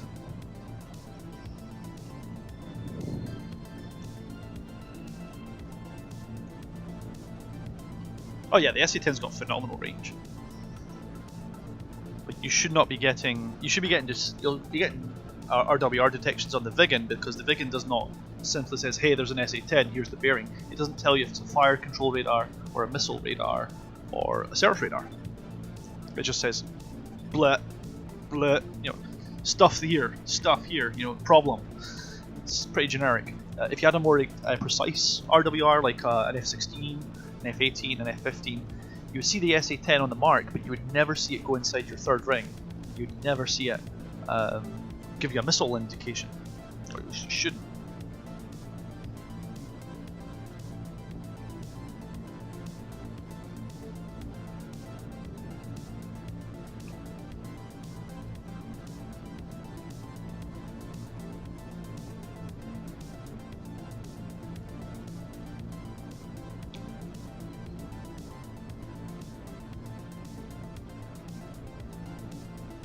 But yeah. What I'm saying though is you can't tell the difference between whether it's in fire mode or whether it's in search mode. Yeah, no, the Viggen will tell you, you know, that's been around since the 60s, you know, you listen to the tone, you'll know if it's an SA-6 or an SA-11 or an SA-10 or an SA-2 or whatever. That's been around for a long time, you know.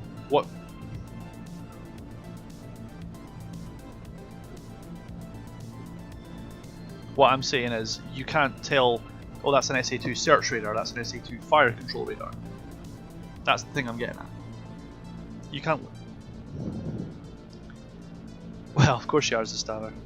You're in a Viggen. If you're popping up, you'll always be popping up to attack, which means you'll... That's the safest way to be. You know, because the moment you get detected at low altitude, you probably are in firing range, because you've obviously penetrated their radar defenses a long time ago. So that's definitely the safest way to be, you know, be presumptive, you know, turn on the jammer, pop out chaff and flare, maneuver aggressively once you're done with your target. You're doing the right stuff there. Regardless of your background, you know instinctively that the best way to avoid getting shot is to keep moving, and move in an unpredictable manner. So that's totally fine. That's another valid tactic. If it was real, or if you had a human running combined arms, you wouldn't get away with that. They would just close. They would just let you close to a more lethal account, or wait until you're crossing the very final ridge. You know, I wouldn't be firing at you at 30 clicks out either. I would be waiting until you are well inside lethal.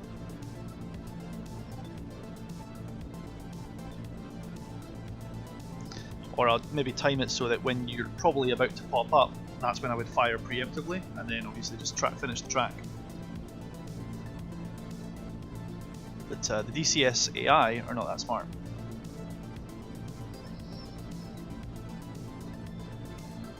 I'll tell you what, I'm really glad that this is holding level and steady even with all this fog and clouds in the air, because this should really be quite turbulent, I would expect. Alright. Can't even check the map yet. I was hoping for a weather report before I got to Kathmandu, but that is just not going to happen right now. So, because it would be cheating, I can't even look at my map, because it will just tell me where I am, even though I'm not attached to any distance measuring equipment. So, I'm just not going to even look at the map until I get a DME.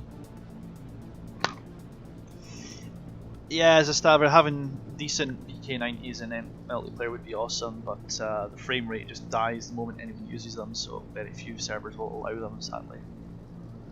The single player model is quite alright for that, because it's only having to draw your aircraft and a few ancillary ones. Just pop my head out the window here for a second.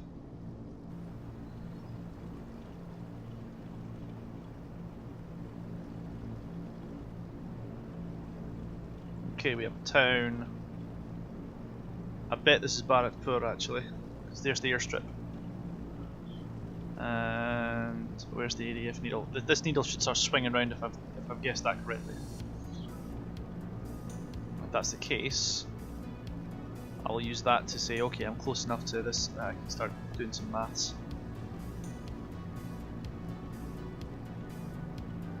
I'm watching for this to go blank or to swing wildly round.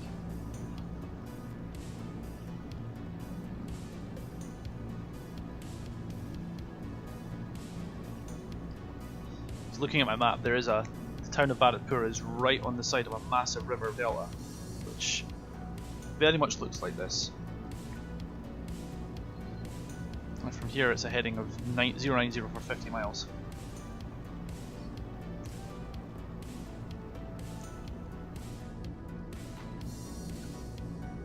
Well, they tried that Zastava with CBU 87s and CBU 97s, and what ended up happening is they wouldn't hit shit. So the A10 model, they had to wait until they could optimise the code to allow that many CBUs to fall out the ground. Okay, based on the rate of turn there, I'm going to say that I'm very close to Bharatpur. And sure enough, look at that. So I need to continue this heading 50 miles inland. There's the needle swing. So what's my peak altitude here? If I stay along this heading, I'll eventually intercept Kathmandu, which I will just tune in there. And although my one has it as 113.2, I'm an idiot. I thought it was set as 113.3, didn't I? Well, that's fine then. I've got a VOR signal. I can work off that now. Okay. Now what's the heading from the VOR to the runway? Or rather, well shit, it's right on the edge of the runway. Okay, so what's the runway heading then?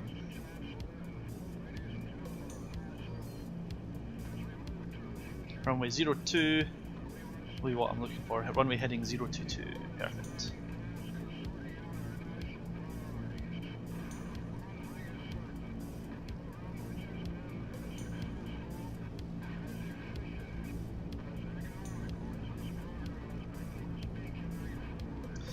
Well, Zastava, the Hornet's going to get harms soon. Yeah, the JSO is basically the ultimate fuck you button.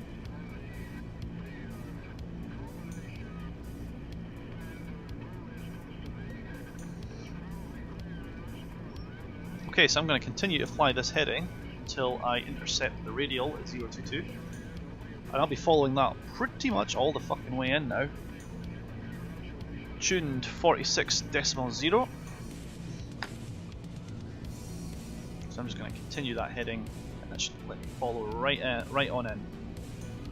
As a backup, just for shits and gigs, I'll tune that NDB to ADF1.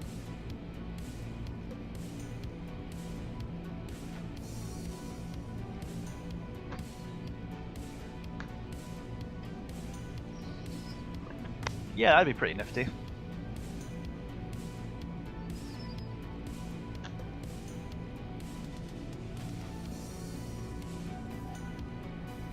Trick is the Zastava, use them on concentrated areas first. Don't use them on a single target. Just use them on like a whole column or a group of targets. And that way you're making them work smart.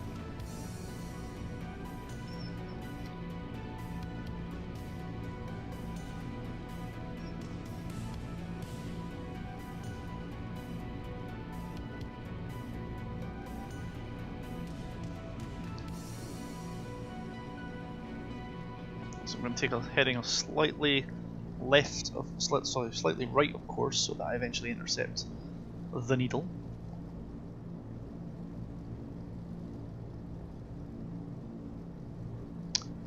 And let's get current QNH.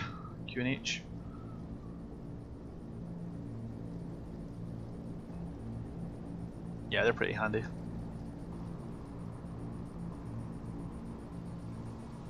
Okay, so what's the weather forecast up here? QNH 1000. Huh. That's a lot. I mean a lot different from what I'm currently working off of. Oh shit! I am probably lower than I should be.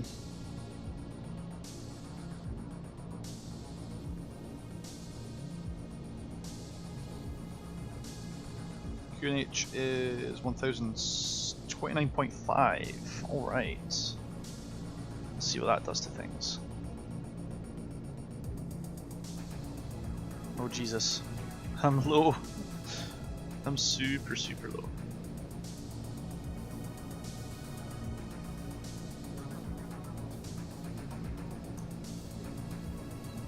Okay.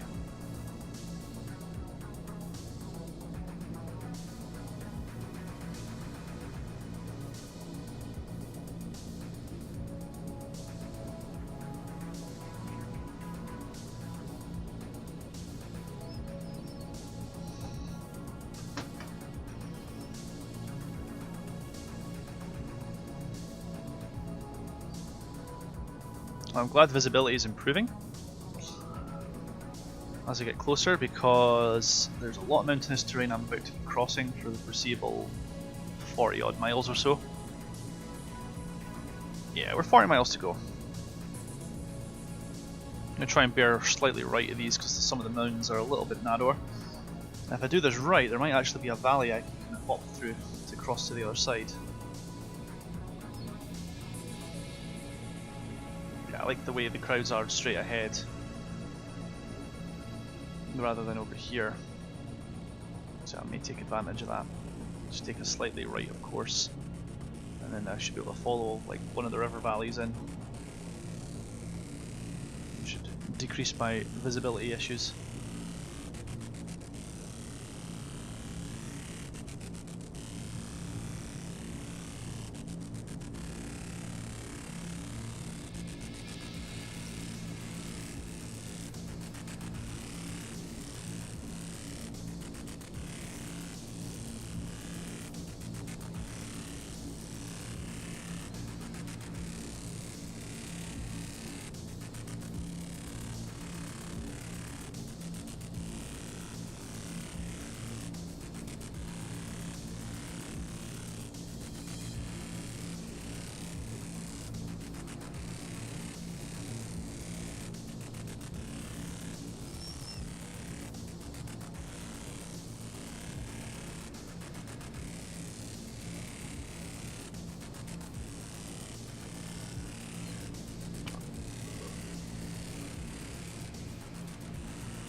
That wouldn't surprise me. It's not something that they've not done before as a stabber, putting rocket boosters on JSOs.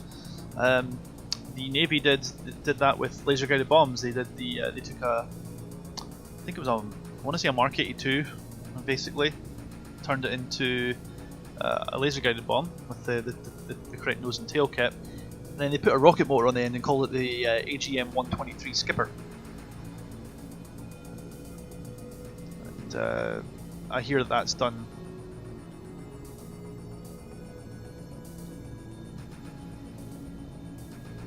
I think I heard that that's been pretty effective for them back when LGBs were the shit.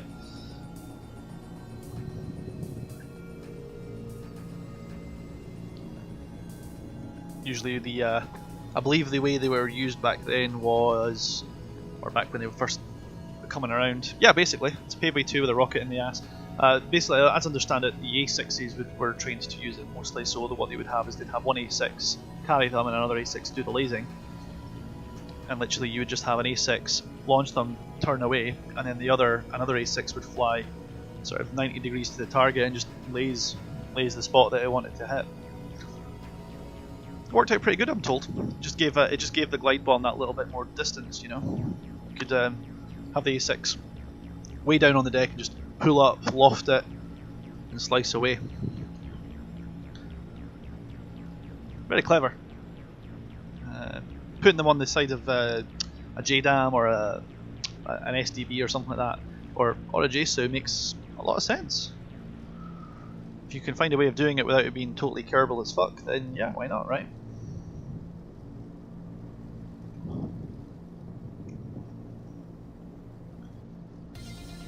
Yes, I mean, it's a perfectly valid tactic in something like an F5. You know, you're not going to have guided munitions as such, so you carry the paveways low end, sling them up high, wait for them to hit the top of their apex turn, and then get some guy to blaze on them.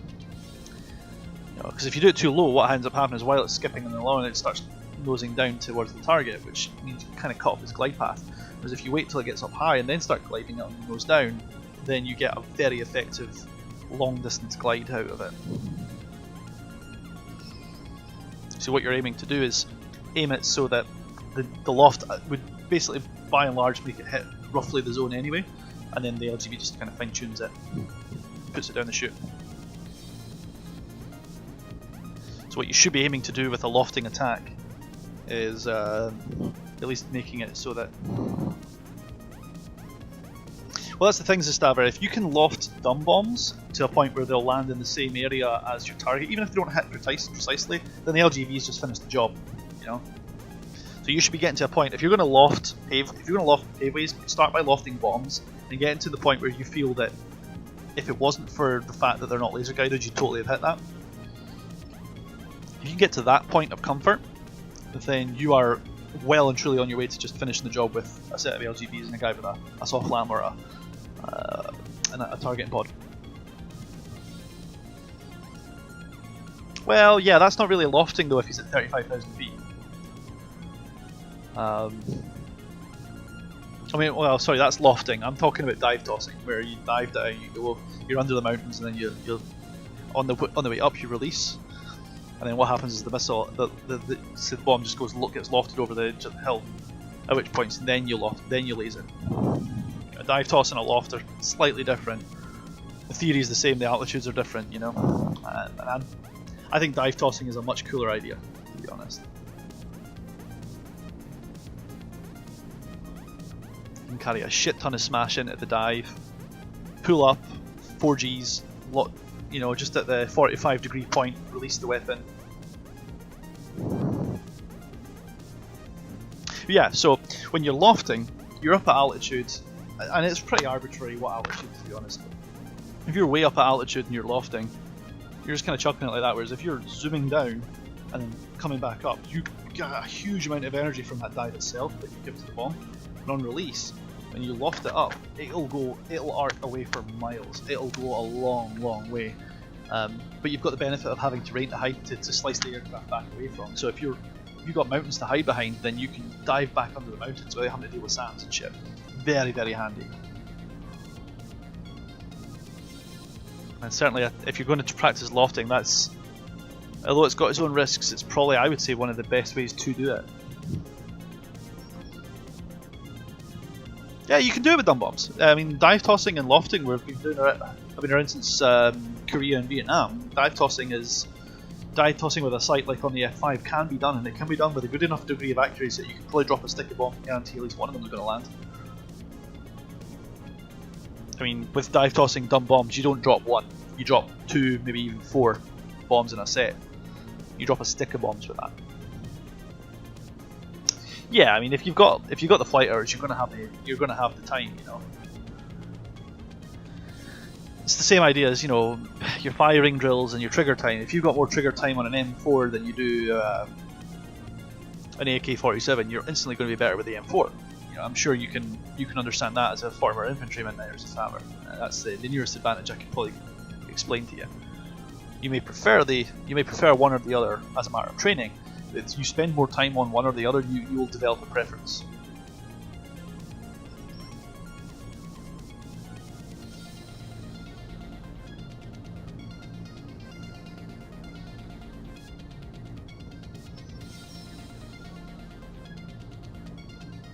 These mountains and stuff are just absolutely amazing in this late afternoon weather type of terrain and type of daytime. Let's consult the DME. 30 miles to go. We're getting there. And you see there, I'm deliberately kind of passing just right at this huge mountain range. So my plan is I'm going to actually try and follow in the way this way. So I'm aiming for the radial rather than for the airfield itself specifically. An air-to-air bomb kill is it's a rarity. It happened in Desert Storm in real life. The guy dropped an LGB from something thousand feet and splashed an Mi-8 that was attacking. Oh wow! I'm sure he'll admit that was more luck than skill. He wasn't aiming to do that. He ditched his bombs and the MiG-29 flies right into them. Yeah, that's epic. That's a story. That's a story and a half. Here's the thing: even if that bomb doesn't explode, it's still going to do some shit ton of damage. That's a shit ton of iron and heavyweight stuff, even if it didn't explode. But I'm guessing it was armed by the time it left the rail because DCS, so that would have been pretty gnarly.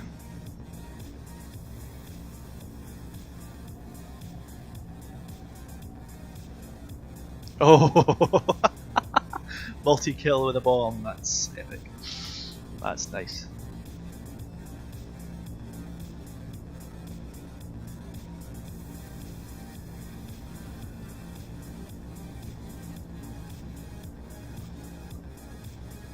Yeah. Yeah, that would do it.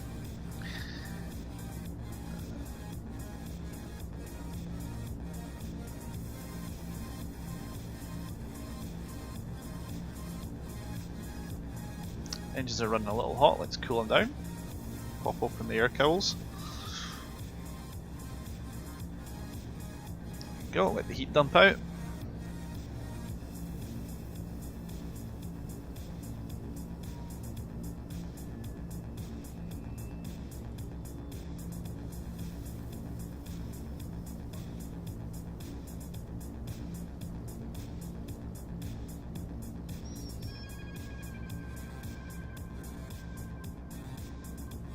Hey, ejecting over friendly territory is always preferable to ejecting over unfriendly territory.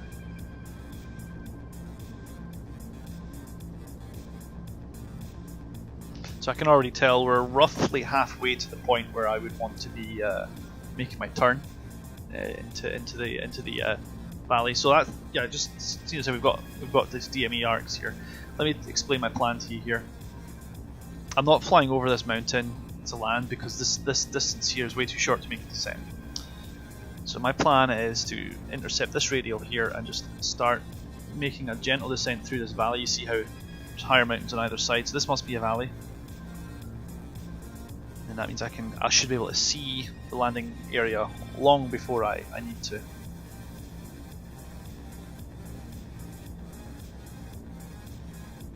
It'll allow me to make more of a descent sooner. Or so goes the plan. We shall see if it works.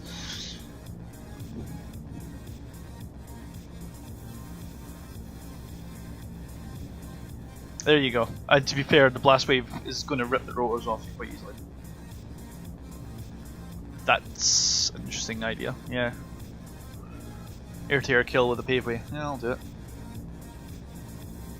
Seems to me that the Strike Eagle guys are clutching at straws, not liking the fact that they're actually tactical bombers at that point, but okay. I won't rib them too much, they are in a fucking Strike Eagle.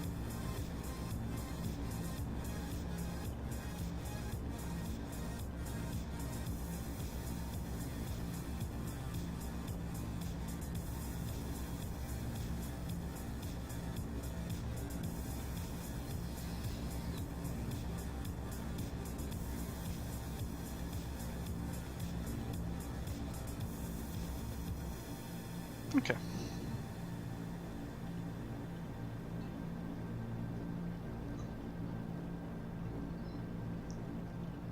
Yeah, I mean the Strike Eagle's a nice plane. I've never actually, like, I respect it. It's impressive what it can do. I just never really liked them.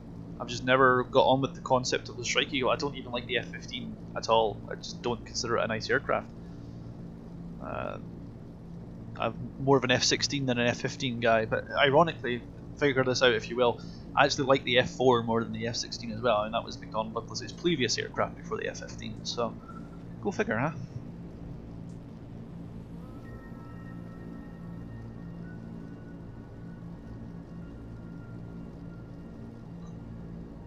Tomcat's nice.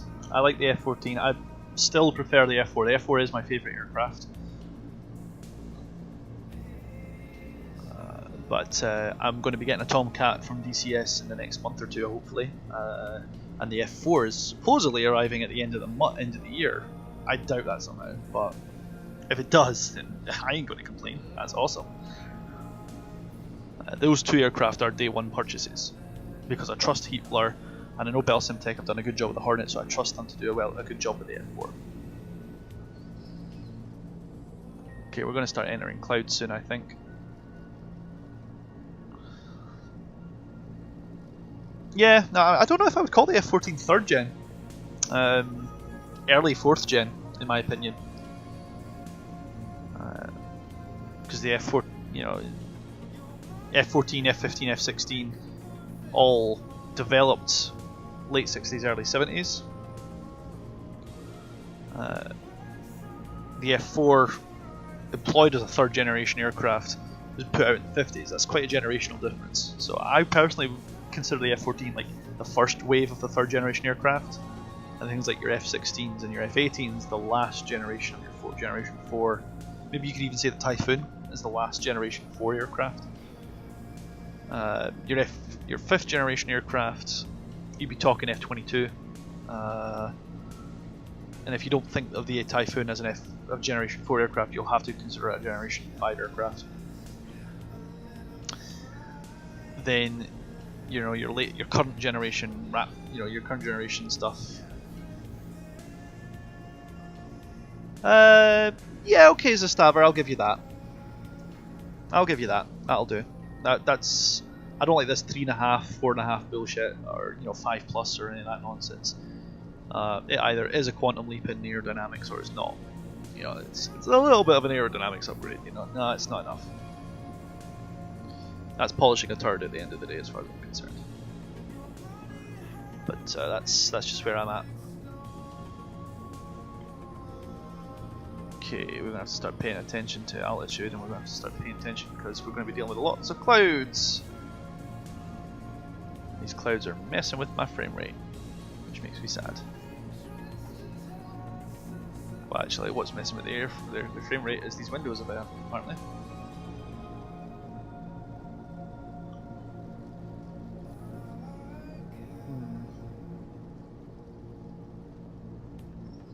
Yeah, no, I get the metrics behind it, Zastaver.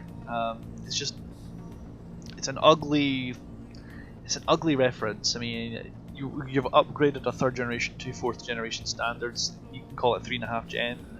It's either 3rd generation.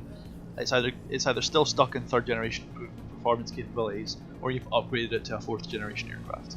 That's the way I see it. And there's probably people who disagree with me on that, and I consider your opinion equally valid on that front. It's just the way I am. I certainly wouldn't argue with anyone over it.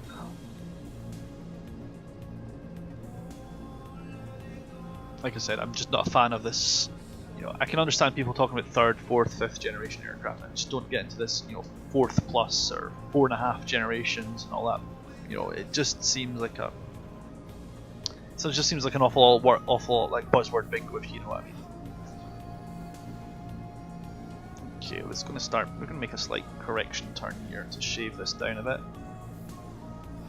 I really don't want to lose any altitude if I can avoid it though, so... Okay... Shallow this turn out a little, there we go. I'm going to head direct east.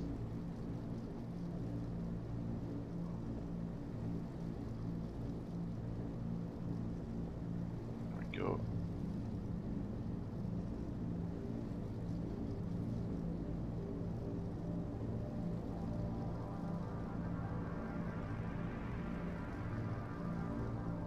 There you go.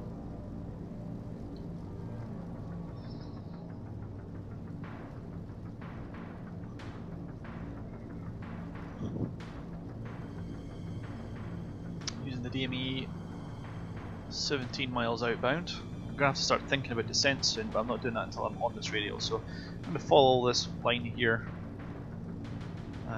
And then we're going to, when we hit this radial, we'll be spot on pretty much. Okay, so the peak is at 7,000 feet according to my reading of the nearby map. I have a map on my right hand side, by the way.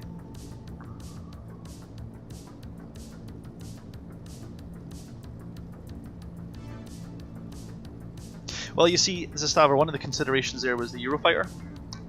people argued that the Eurofighter was a 4th generation aircraft, like your F-16s and stuff like that, which had a little bit of stealth capability and you know, really smart data linking, like way smarter than 4th generation, but it didn't have the stealth capabilities of like the F-22. So that's where I first heard of the concept of 4 plus or 4.5 generations, or any of that nonsense. And to be honest, I don't subscribe to it. Eurofighter is a 4th generation aircraft. It's not as stealthy as a 5th generation aircraft, so don't try to pretend that it is. It's a late 4th generation model. You can talk about early or late models. That's not saying they're upgraded or downgraded. That's just you saying you got them. Yeah. So people would talk about late generation 4th generation aircrafts. I like that. I don't mind that term. But you'll see people calling that same idea 4.5 generations or 4 plus generations and stuff like that. I don't subscribe to that. And if you apply to that logic, you can't really talk about 3.5 generation either. It makes as much sense. I don't think the Eurofighter is overrated at all. I think it's fantastic. It's outperformed Raptors in red flags. It's outturned and outdogfought Raptors. It's a little bit more manoeuvrable because of its canards and its huge delta wing. You can go significantly faster. Eurofighters and Rafales are fantastic pieces of kit, and it's not just national bias. They're in Germany. There are a few other places. And yeah, the Gripen's a nice piece of kit as well.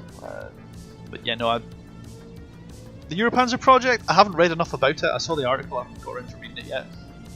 It's the same concept, and personally I get very nervous when I hear the idea of European tank, just as much as I got nervous about the Eurofighter and Tornado before that.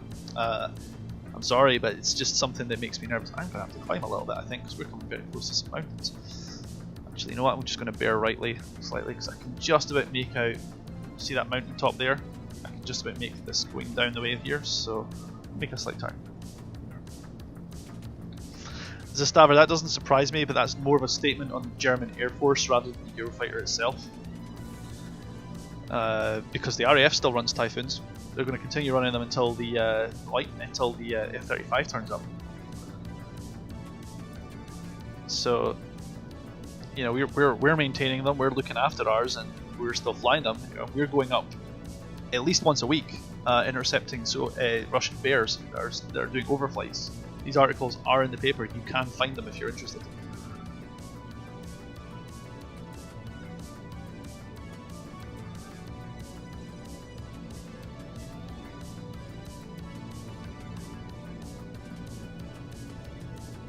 Right, so when we see when this mountain range turns out, I've got a funny feeling when I start seeing this opening up to the left here, I'm going to start making turns for the valley. I have a funny feeling that valley is coming up fast.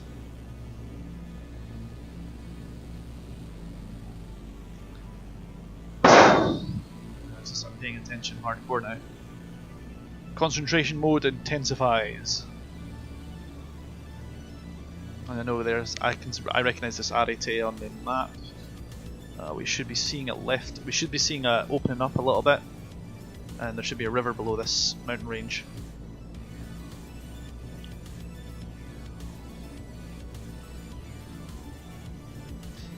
Yeah, that's fair. What I'm saying is that it depends on the nature of the training. If you're going to put an F5 in a position of advantage, then I mean, we need to know more about the test. What I'm saying is that if it's done in red flag rather than in DACT training or Top Gun training, then you can say that the nations are putting their best and brightest against each other rather than any of that sort of stuff. You know, in terms of, you know, if you put an F5 behind an F-22, it's always going to have the advantage. Oh no, Electrof, don't get me wrong. I think the Raptor's a fantastic piece of equipment. I'm not going to have people shit talk the Raptor. It's a great piece of kit, but I know you are. But what I will say is that, you know, people look. I don't know why people hate the Typhoon or the Eurofighter, because it's proven time and time again its capability. I mean, they've been able to, in the RAF, they've been able to cycle out tornadoes and then put the money in on.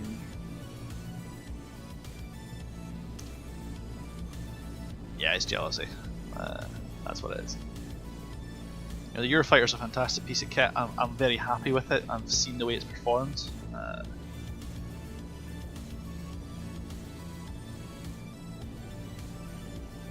Yeah, there you go. So, you know, putting a bad pilot in a good jet is a recipe for disaster. You know, that's just how that shit works. Oh, don't worry about it, Electrolf. I don't have the map for DCS, the Persian Gulf map. It doesn't interest me. The Hornet is lovely though, and I encourage anyone within the sound of my voice who has the money for it to get themselves a copy of the Hornet if they haven't already. Dig out your bonus money, spend it, you know. I do have a job, Electrof, so ironically you've got the time and I've got the money. That's not exactly a match made in heaven, is it? Yeah, that's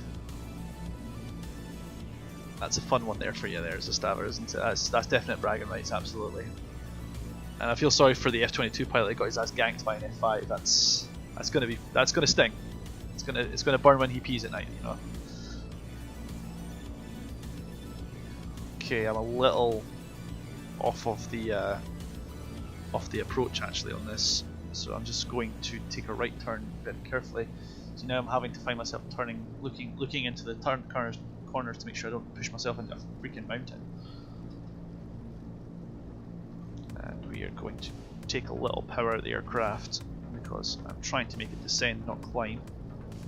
Okay. Is that Kathmandu in sight?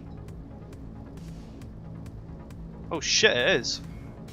Well then. Let's get this approach dialed in.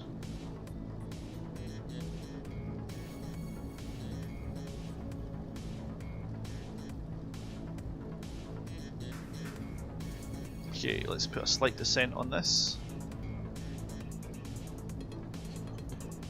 Oh, it can, Zastaver. It's light and it's nimble. You underestimating an F5 is a recipe to get you killed. Same as the F20, the MiG-21.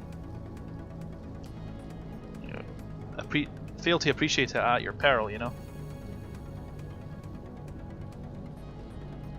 Okay, so I just lost Viz on the runway during my descent. That's not a good sign.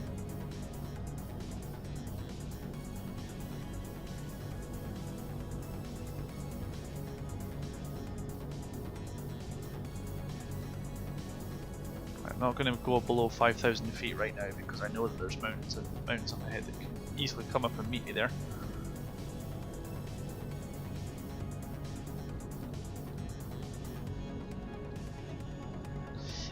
It was, you know, the F5 is still employed because the MiG-21 has very similar performance capabilities.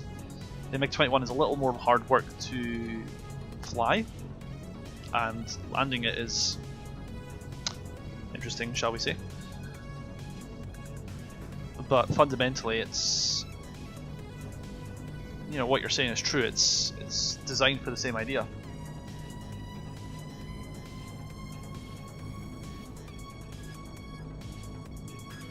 Do not like being this close to complete whiteout, complete darkness. Like, this is just scary as fuck.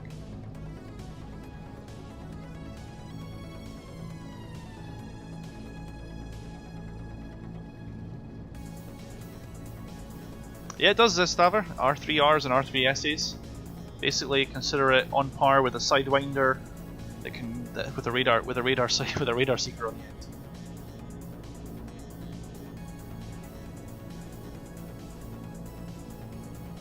Oh, you have the R13 as well, yeah, which is like an early model Sparrow, effectively, in terms of its capability and functionality. The R60s, the heat seeker missiles, they're pretty lethal actually. Carry a couple of them, you can take someone out.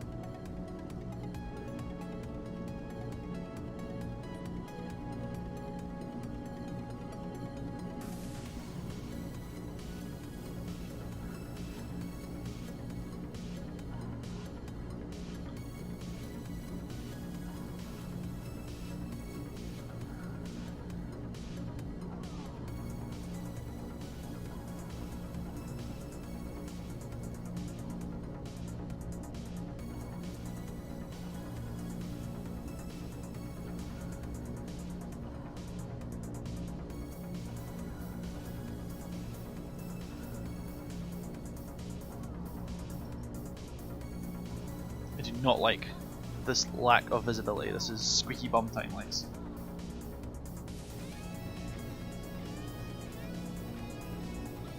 And we're going to white clouds now. This is... I'm not sure if it's an improvement or not, to be perfectly honest with you. Distance 6 miles. Shit.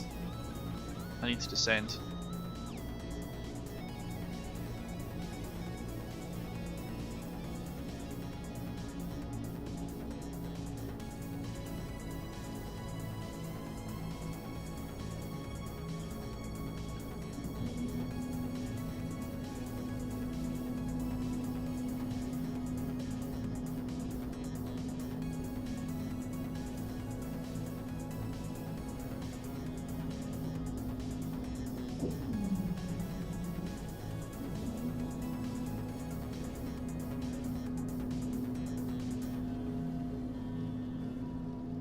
Okie dokie, where am I?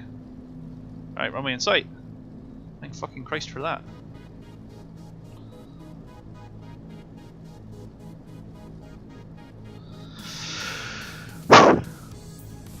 That was a butt clenching experience for everyone. Just descending through the mountains in the blinds. Why do I do this to myself, man? Why do I hate my body?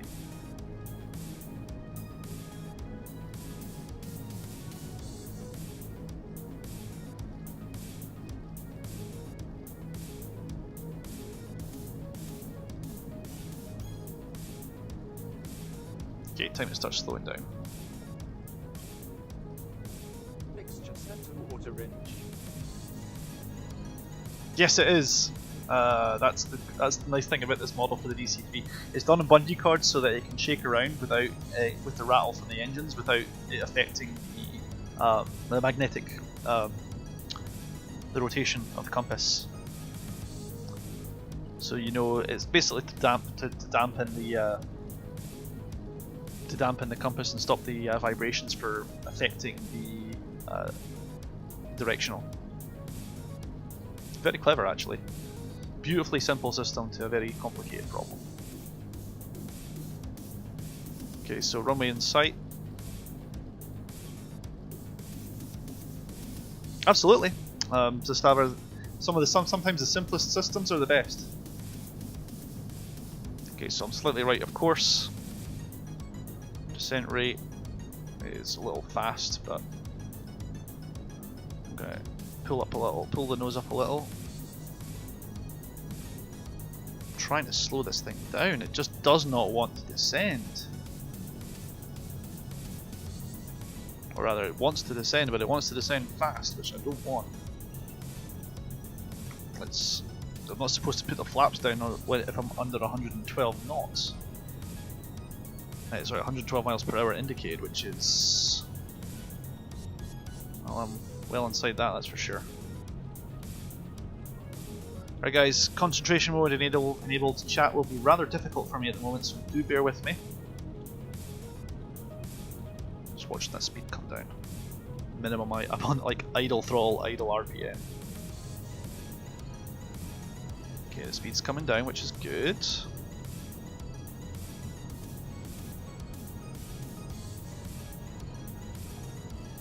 We're starting to get line up.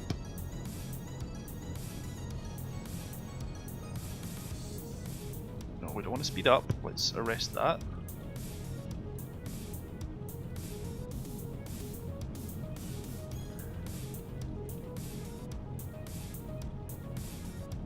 Okay.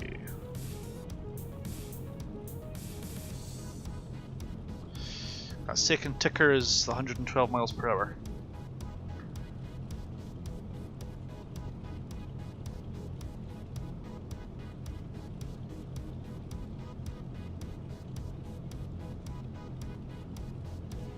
Let's even this turn out a bit more.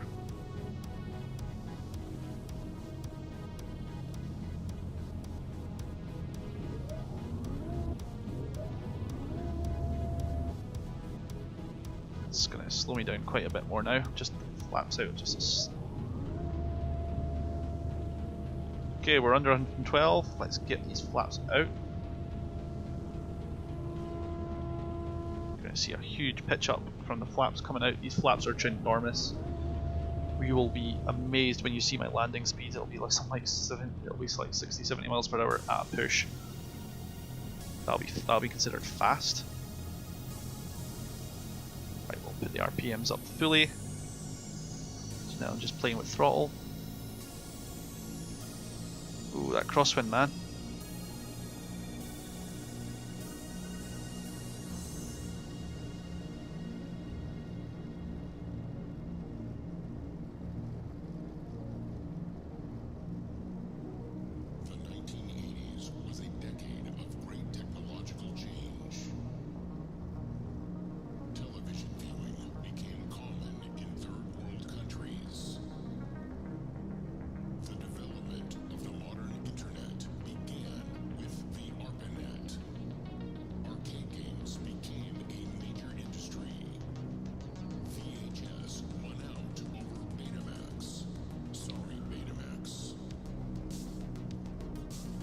I don't know what this song's all about, but if the guy stops talking, I'll be happier. This is what I love about Xplane. Look at that! Look at that airfield. It's all sloped and hilly and shit. And I better not hit the fucking vortac. Way low, obviously. I shouldn't really be this low.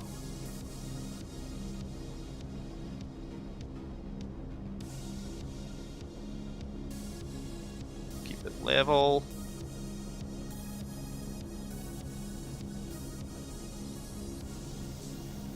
A little bit of rudder. There we go. A little kick of rudder. There we go.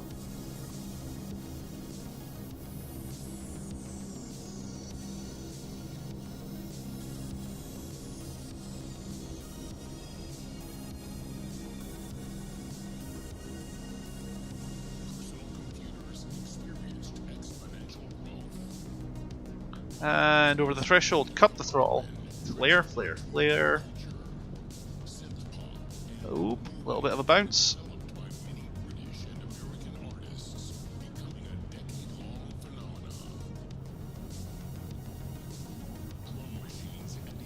There we go.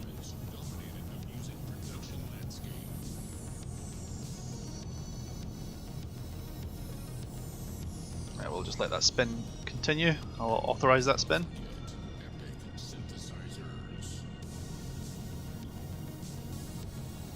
Ooh. That wasn't polite, that landing at all, but my landings in this thing very rarely are, to be honest.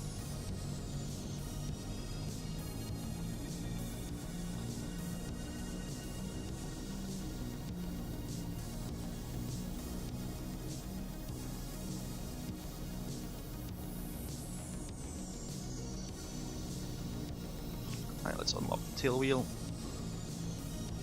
Tail wheel is unlocked.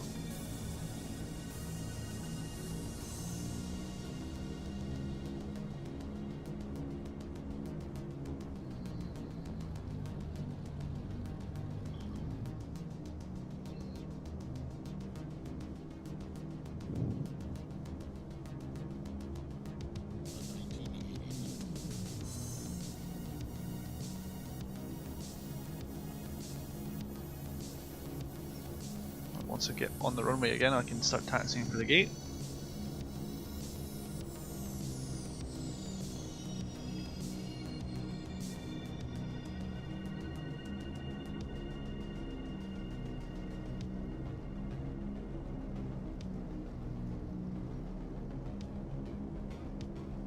Yeah, that was a rough landing. I'm not entirely happy with it, but I've not exploded, which is a good start.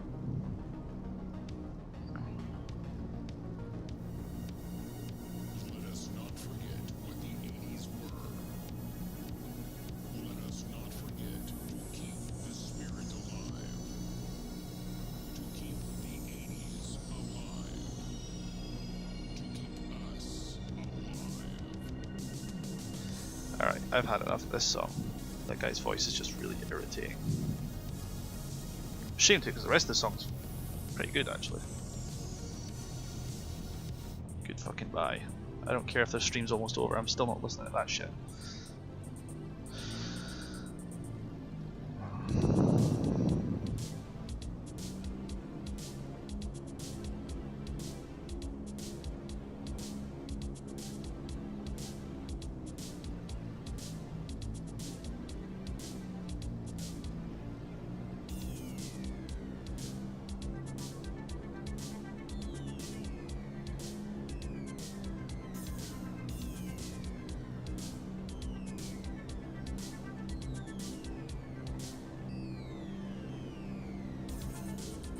Alright, so I've got a funny feeling I took a little longer than my scheduled time because I had to divert a little bit around the mountains.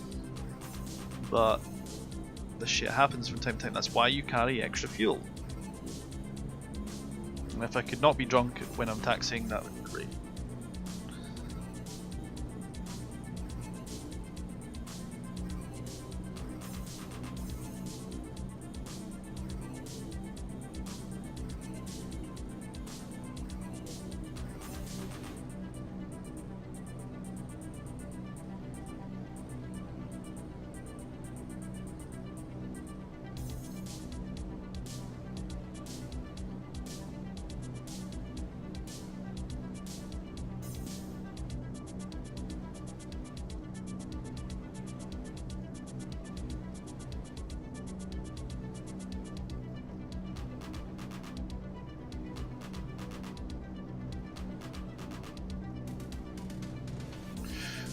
It's quite a bumpy area of taxiway links.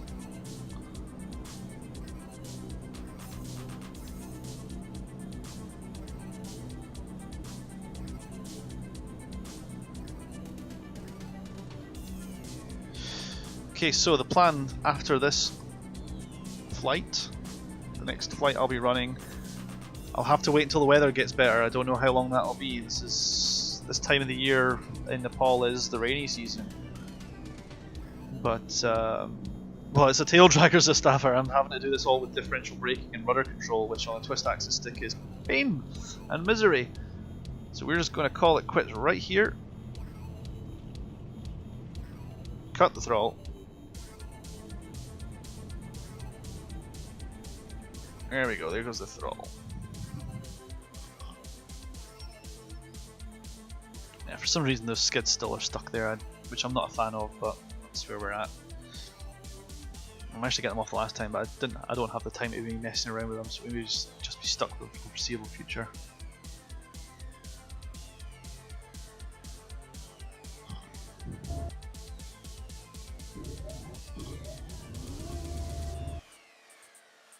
Let's just pull those flaps back in.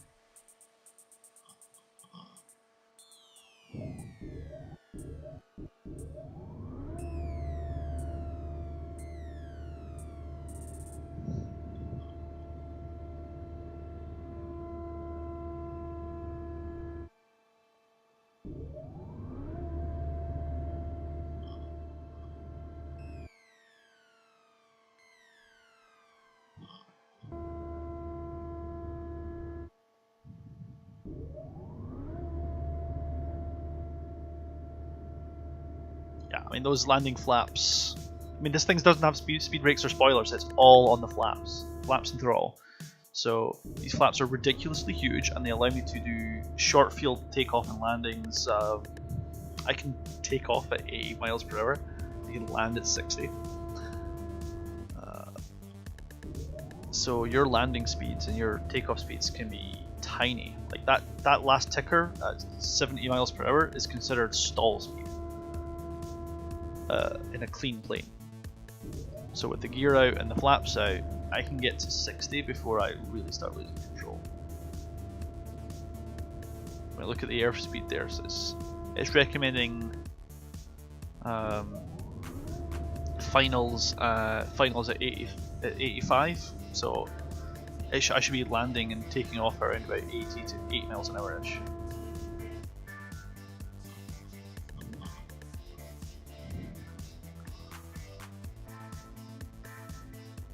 I mean, you can see the size of the tail on this thing.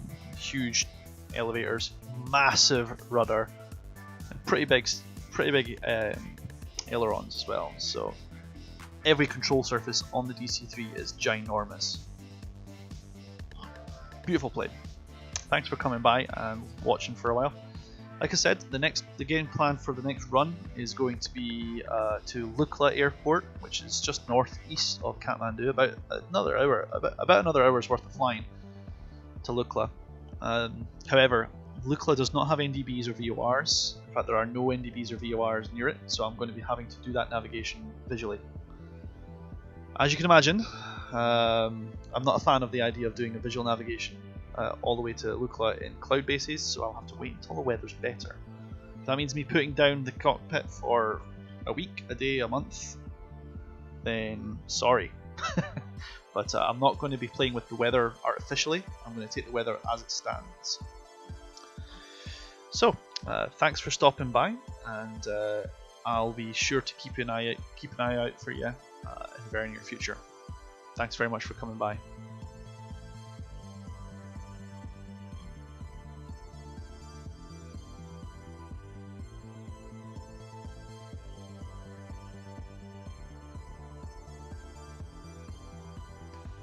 So be sure to check out my, if you have Discord and you're within the sound of my voice, be sure to check the Discord page just in the top right of your corner there. Just type in the link, it will send you through to it. If you don't have Discord, going on that link will take you over to the page, and you can either use a web browser or you can download the app or the game or the program for your computer as you prefer.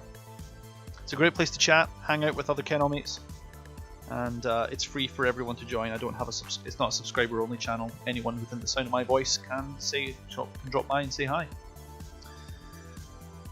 The next planned live stream is hopefully going to be some either some DCS or some racing.